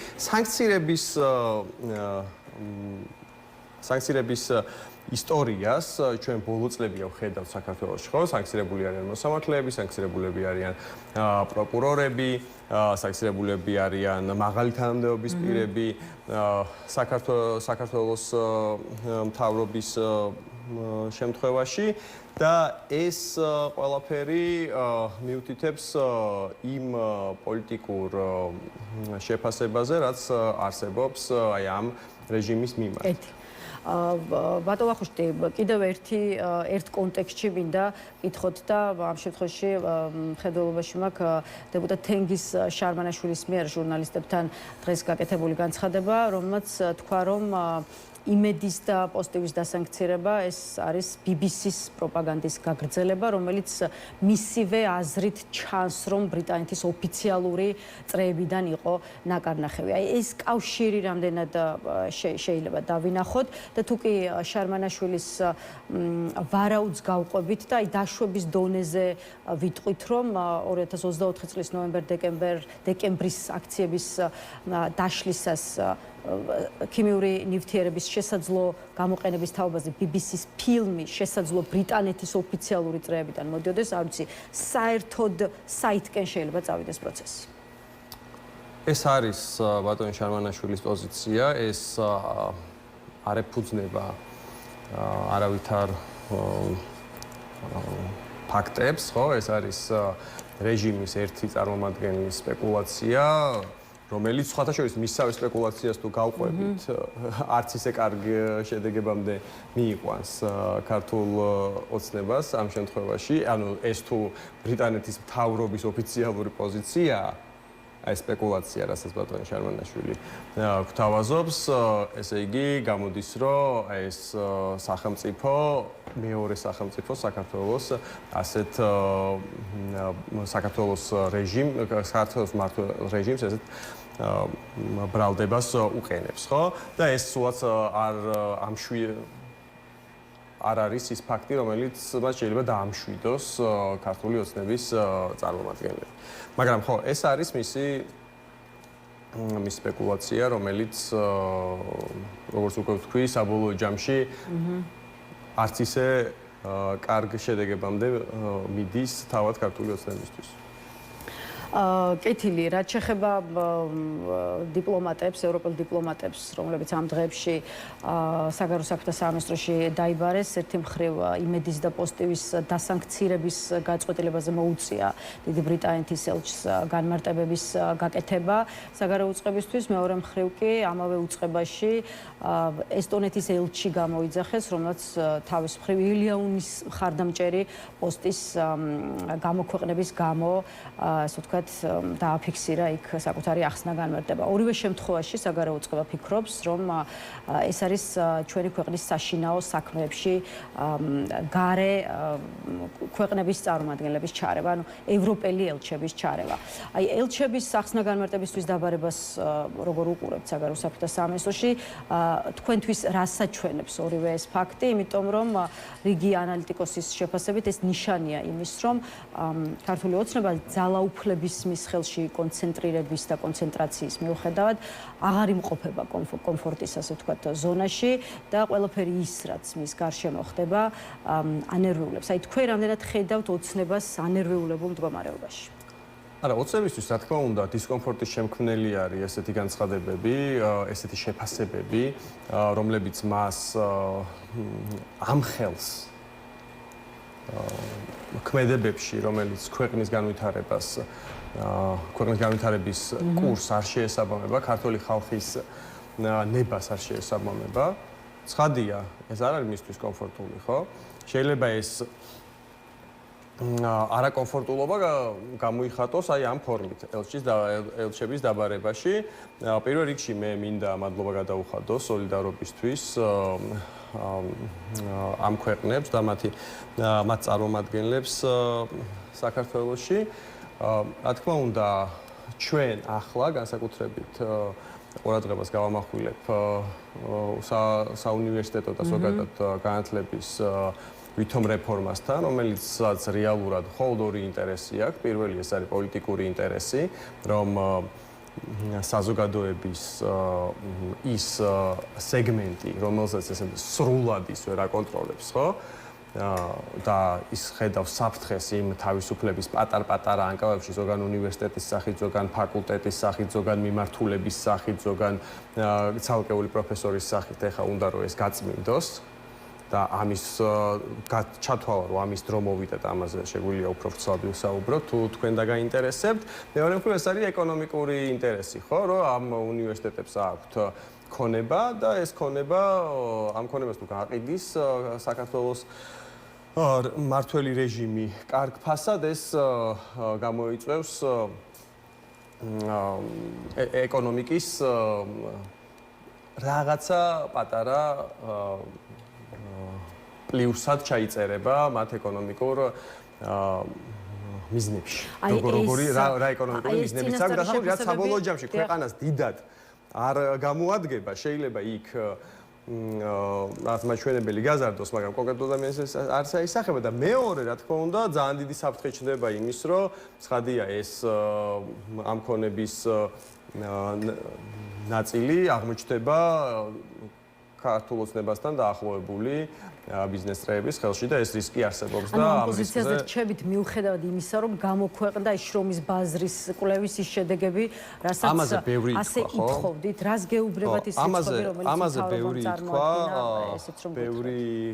ბევრი შეფასება გაკეთდა, რომ ეს ბაზრის კვლევის შედეგები ვერ ადასტურებს იმ მოცულობის რეფორმას და იმ მიმართულებებს, რასაც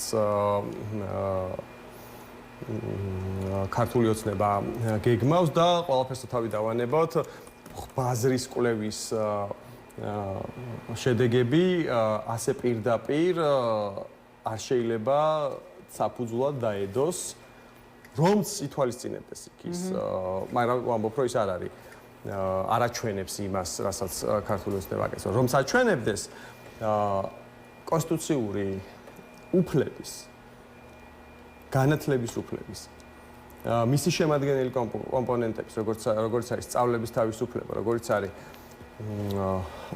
საუნივერსიტეტო ავტონომია მათი შეზღუდვის საფუძვლად არ შეიძლება ჩვენ გამოვიყენოთ აი ეს მოუმზადებელი ეს არის ძალიან ღრმა საკითხები და ძალიან მყარი არგუმენტები უნდა სჭირდება ამას ჩვენ როცა ვეძებთ გამოცდილებას გამოცდილებაზე ირაკლი კობახიძე საუბრობს რამდენიმე დღის წინ იყო 2-3 დღის წინ შრომის ბაზრის შედეგების პრეზენტაცია შრომის ბაზრის ანალიზმა გამოავლინა რომ 14000-მდე სტუდენტი უნდა აბარებდეს უნივერსიტეტებში ყოველწლიურად თუ ამბობს ირაკლი კობახიძე რომელიც იქვე განმარტავს რომ ეტაპობრივად უზრუნველყოფენ შრომის ბაზრის ამ მოთხოვნებისა და ჩარიცხვის მაჩვენებლების სრულ დაახლოებას.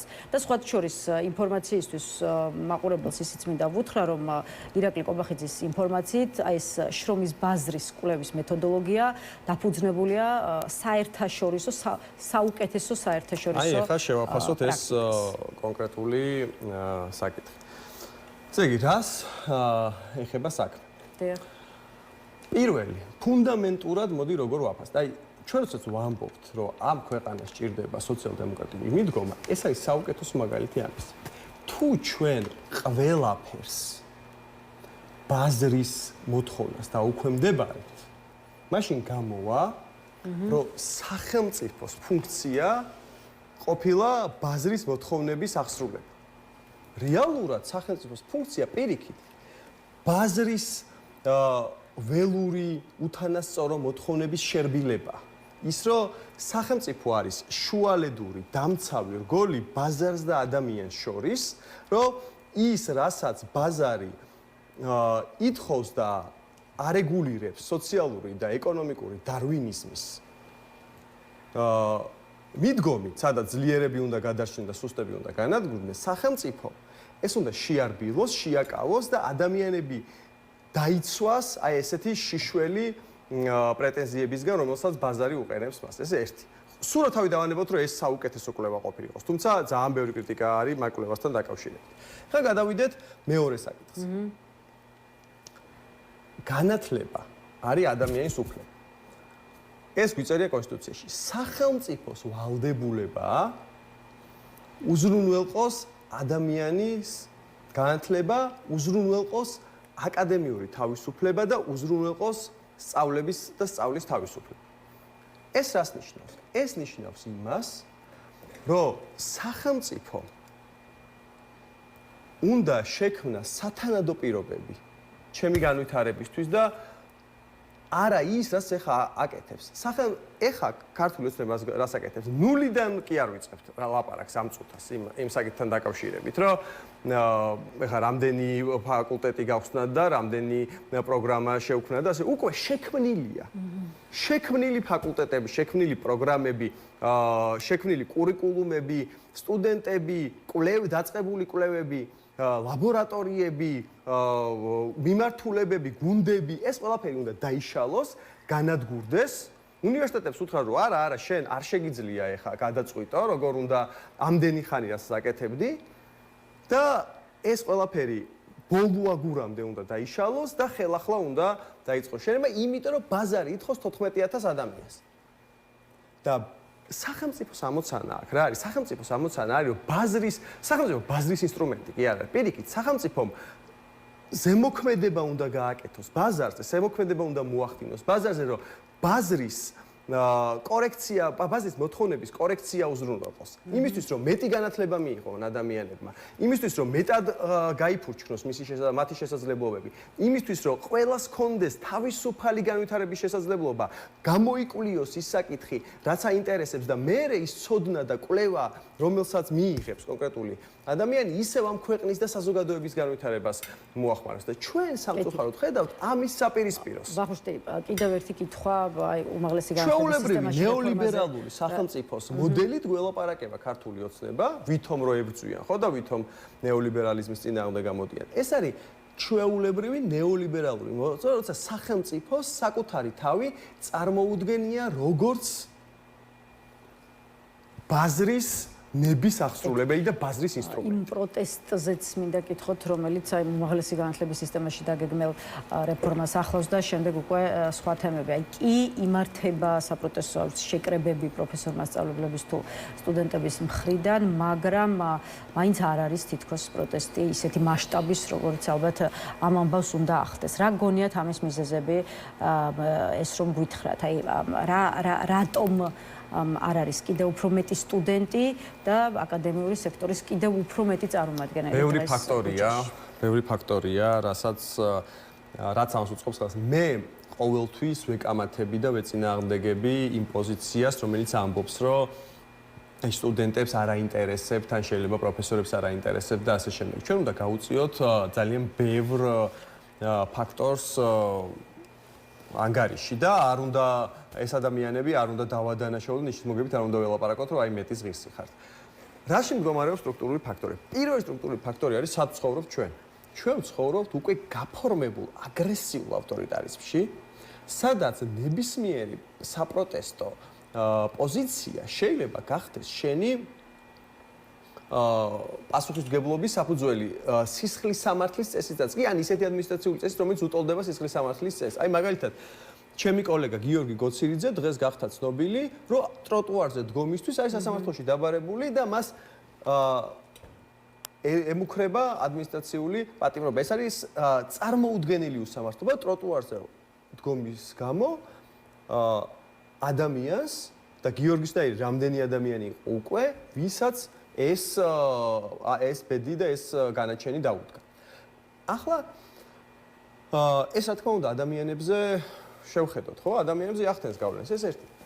მეორე, საპროტესტო მუხტი გამოფიტულია, ხო? ჩვენ უკვე წელიწად ნახევარია თუ 2 წელი არა, ფაქტობრივად, თუ ათვლას ავიწყებთ აგენტების კანონის მიღებიდან, ისა და აქტიური მოქალაქეები დიდი ნაწილი დგას ქუჩაში და ლამის ყოველდღიურ რეჟიმში უწევს წინააღმდეგობას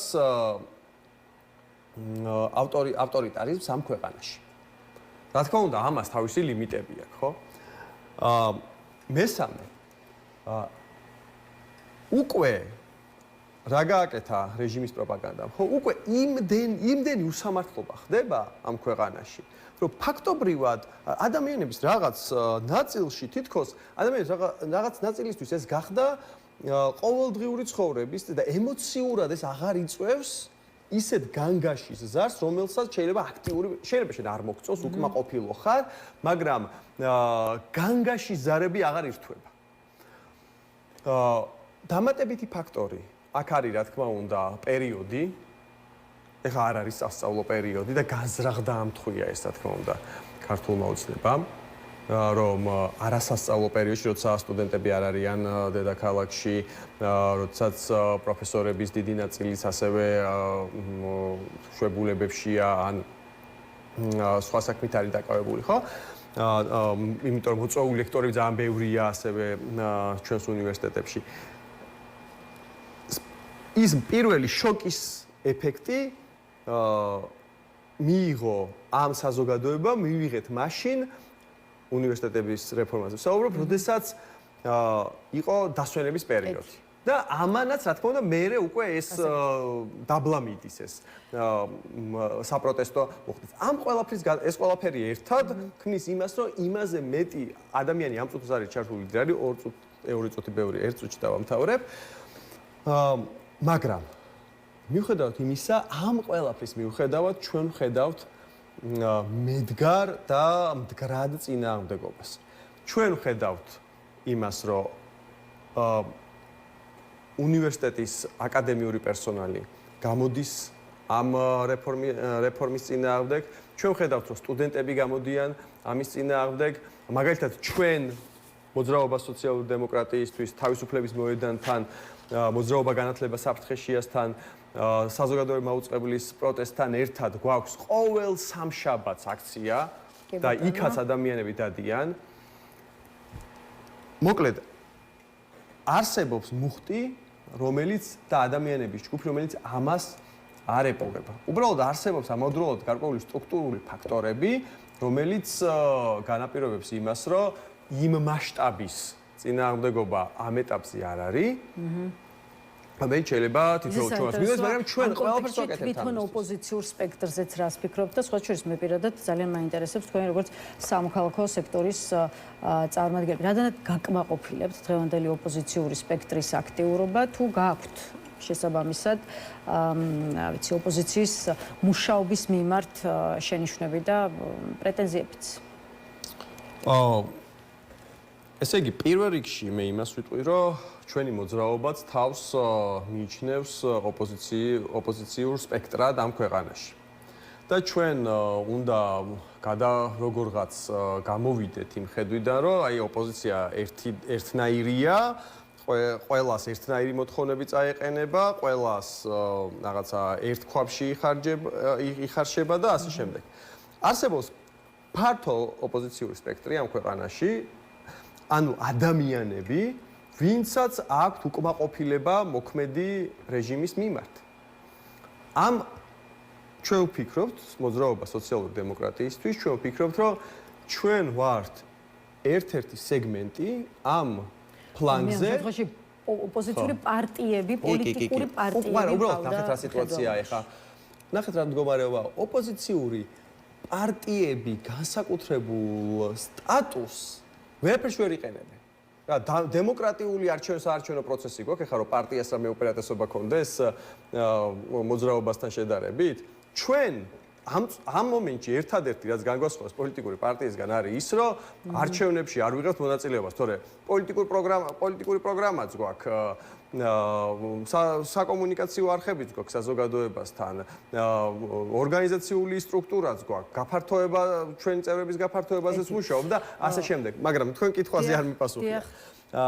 რა თქმა უნდა, მე როგორც ამ ქვეყნის მოქალაქეს და როგორც პოლიტიკური მოძრაობის წარმომადგენელს მაქვს ბევრი შენიშვნა ოპოზიციის მიმართ.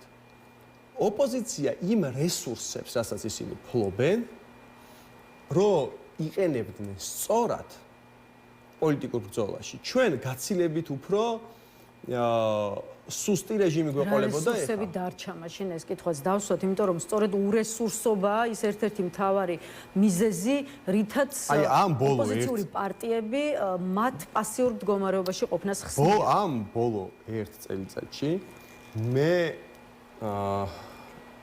დავაკვირდი, ახლოდან ვნახე ის რა რესურსი გჭირდება შენ პოლიტიკური მუშაობისთვის და ეს რესურსი ცოტა არ არის. ბევრი გჭირდება, მაგრამ მე ვნახე ისეთი ცოტა რესურსით, როგორიც ჩვენ გვაქვს. და ეს არის ფაქტობრივად ჩვენი წევრების, საწევროები პლუს მოქალაქეთა შემოწირულობები. აი ამ რესურსებით რის გაკეთებას ვაკეთებთ ჩვენ? ჩვენ ვახერხებთ იმას, რომ კვირაში ერთი დღე გვაქვს გამოყოფილი ქუჩის აქტივობისთვის ხვდებით ადამიანებს ქუჩაში, ვაგრიგებთ ჩვენს პროკლამაციებს, გაზეთებს. საკმარისია იმისთვის, რომ გქონდეს საკომუნიკაციო არხები, ეს იქნება პოდკასტი, ეს იქნება გაზეთი. საკმარისია იმისთვის, რომ იმუშაო წევრთა გაფართოებაზე, საკმარისია იმისთვის, რომ გქონდეს კავშირი ყველა უკმაყოფილო ჯგუფთან, ვისაც სოციალური პრობლემები აქვს ქვეყანაში. ეს მე არ ვამბობ, რომ მე არა ვარ იმითი კმაყოფილი, რაც ვაკეთებ. ძალიან უკმაყოფილო ვარ, იმიტომ რომ ძალიან ცოტა იმასთან შედარებით, რაც ჩვენ გვჭირდება, მაგრამ მე ვიცი, რომ ამის გაკეთება იმ წირი რესურსებში შეგვიძლია რაც ჩვენ, მაგრამ მე ვერ ვხედავ თუნდაც ამდენს, რომ აკეთებდნენ პარტიები, რომლებსაც წლების განმავლობაში ჰქონდათ სახელმწიფო დაფინანსება, ჰქონდათ ნაწილს დღესაც აქვს, ჰქონდათ პარტიული სტრუქტურები, ყავთ ათასობით წევრი და 10,000-ობით წევრი. აქვთ ამხელა კავშირები, აქვთ რეგიონალური სტრუქტურები. და ფაქტობრივად რუსთაველზე ვერ ვახერხებთ ქუჩის გადაკეთებას. წუთი დაგვრჩა და უშუალოდ თქვენს მოძრაობასთან მიმართებაში ჩაგკითხებით, უკვე გვესმის საუბარი იმის თაობაზე, რომ იმზადებით იმისთვის, რათა შექმნათ ძლიერი პარტიული ინფრასტრუქტურა და მოკლედ ფორმირდეთ როგორც პოლიტიკური პარტია. დღეს არსებული პოლიტიკური ვითარების და მათ შორის ახალი საკანონმდებლო რეგულაციების პირობებში როგორ გესახებათ ეს პარტიული საქმიანობის აწყობა ეს გითხარით და პარტიის იმ დონემდე განვითარება, რაც თავარია, რომ ქართულ ოცნებასთან რეალურ წინააღმდეგობასა და კონკურენციაში შეხვიდეთ. აი ობიექტურად კი არა და გულწრფელად უბრალოდ მოგეცემათ ამის შესაძლებლობა. ჩვენ პირველ რიგში ვგრძნობთ ადამიანების ხარდაჭერას. ერთი წელი შეგვისრულდა 2 კვირის წინ 17 თებერვალს იყო ჩვენი ოფიციალური წარდგენიდან 1 წლის თავი. და ჩვენ ასობით ადამიანი მოვიდა. მიუხედავად იმისა, რომ აი ძალიან დიდი კამპანია არ ქონია. ასობით ადამიანი მოვიდა და გადაჭედილი იყო დარბაზი.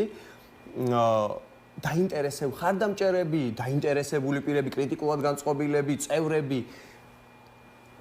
და ეს რა არის? ეს არის ის, რასაც ეს უბრალოდ გამოხატულად დავინახეთ, თვალნათლივ დავინახეთ, რასაც ამდენი ხნის განმავლობაში გვგზნობთ საზოგადოებისგან. ეხლა ეს ჩვენ რას გვაფიქრებია? ჩვენ გვაფიქრებინებს, რომ საზოგადოება ჩვენ გვენდობა და მოსწონს ის, რასაც ვამბობთ. როგორი პოზიციაც გვიკავია და როგორ ქვეყანაზეც ვლაპარაკობთ. ეს არის ჩვენთვის უფრო მნიშვნელოვანი, ვიდრე ის დრაკონული კანონები, რაც ქართულმა ოცნებამ მიიღო და რითაც მას სურს გაანადგუროს ნებისმიერი კრიტიკული აზრი ამ ქვეყანაში. ის ცვლილებები, რომელიც მიიღეს, პირდაპირ არის მიმართული იმისკენ, რომ არავინ არასოდეს შანსი არ მიეცეს, რომ თავი წამოწიოს და დაიწყოს საზოგადოებრივი მხარდაჭერის მობილიზება, მაგრამ ჩვენ ეს არ გვაშინებს. ეს არ არის ჩვენთვის ყველაზე მნიშვნელოვანი ფაქტორი. ეს არის ფაქტორი, რომელიცაც ჩვენ ხედავთ, მაგრამ ის უკან კი არ გვახევიებს პირიქით. ჩვენ ენთუზიაზმს, წინააღმდეგობა გაუწიოთ უსამართლობას იმ საზოგადოებრივი მხარდაჭერის, რომელიც გვაქვს, აძლიერებს. რა არის ჩვენი გადაწყვეტილება?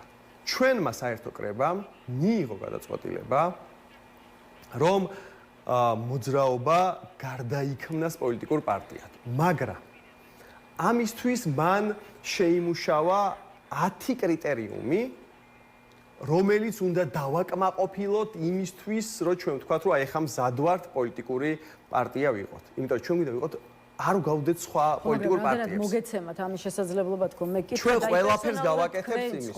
მოდიხართ იმ ორგანიზაციიდან, რომელიც ასე ვთქვათ, დაფინანსებას იღებდა დონორებისგან. ამ თვალსაზრისით ვიცით, რომ ახალი რეგულაციები შემოვიდა კანონმდებლობაში. შესაბამისად, ხო, აი ერთ-ერთი მთავარი კითხვა, რაც თქვენს ამბიციურ მიზნებთან მიმართებაში შეიძლება გაჩნდეს, არის სწორედ ის, შეძლებს თუ არა ამ მიზნების რეალიზაციას. ჩვეულებრივად ჩვეულებრივ ორგანიზაციას ვარეგისტრირებდით ერთი წლის წინ იმისთვის, რომ ანგარიში ვქონოდა და შემოწირულობა მივიღო და კონტრაქტი დაგვედო და ასე შემდეგ, ხო? ერთ დღეში ხდება საქართველოში იცით ორგანიზაციის რეგისტრირება. მოიტან დოკუმენტს და მეორე დღეს რეგისტრირებული ხარ. 3 თვე გვაწვალეს რეგისტრაციას. არაფერი შეზღუდვა არ იყო. უბრალოდ არ დაგვარეგისტრირეს და მაინც გავიტანეთ ჩვენი. მაგრამ მაინც ვახერხებდით საქმიანობას. რა თქმა უნდა, რეჟიმი შეგვიქმნის დარკვეულებებს და შეიძლება არ მოხდეს ჩვენ ამ კანონის გარეშე შეიძლება ეთქვა, რომ არ მინდა და არ გაძლევ. და 1000 შენიშვნა შემოეტანა. 1000 შენიშვნა წარმოედგინა ჩვენთვის, ის გამოც გაგვიწელავდა ამ პროცესს უსასრულოდ. მაგრამ ჩვენთვის მნიშვნელოვანი ეს არ არის იურიდიულ ფორმას ისინი მოგცემენ თუ არა. მნიშვნელოვანი ეგ ადრევე თქვით. იმიტომ რომ ჩვენთან ჯერ კიდევ აგვისტოში შემოვიდა ანტიკორუფციული ბიურო, ჩვენი წევრების, პირადად ჩემი და სხვა 11 წევრის პირადი ანგარიშების ქექვა დაიწყო. რომ აი პოლიტიკური პარტიას გამსგავსებთო და ჩვენი პასუხი მაშინ რა იყო? რომ ჩვენ პოლიტიკური პარტია არა ვართ ჯერ. ამას ვერ გადაწყვეტს ვერც ანტიკორუფციული ბიურო, ვერც ქართული ოცნება. ამას გადაწყვეტენ ჩვენი წევრები და ჩვენთვის რეგისტრაციის ფურცელს მნიშვნელობა არ აქვს. თუ ჩვენ ვიტყვით, რომ ჩვენ ვართ პოლიტიკური პარტია და ჩვენ მოქალაქეებს ვეტყვით, რომ ჩვენ ვართ პოლიტიკური პარტია და ჩვენ გვჭირდება თქვენი მხარდაჭერა, ეს იქნება ჩვენი პოლიტიკური განაცხადი. მიუხედავად იმისა, ქართული ოცნება ამას ფურცელზე გადაიტანს, თუ არ გადაიტანს. მადლობა ბატონო ხუშტი იმისთვის, რომ იყავით ჩვენი სტუმარი და უპასუხეთ ჩვენს კითხვებს. ვახუშტი მენაბდეს დავამშვიდობებით. თავისუფალი სტუდიაც ამით დასრულებულია. შესაბამისად, ერთმანეთს ამ სტუდიაში მომავალ ხუთშაბათს შევხვდებით. მშვიდობიან ღამის გასვლა.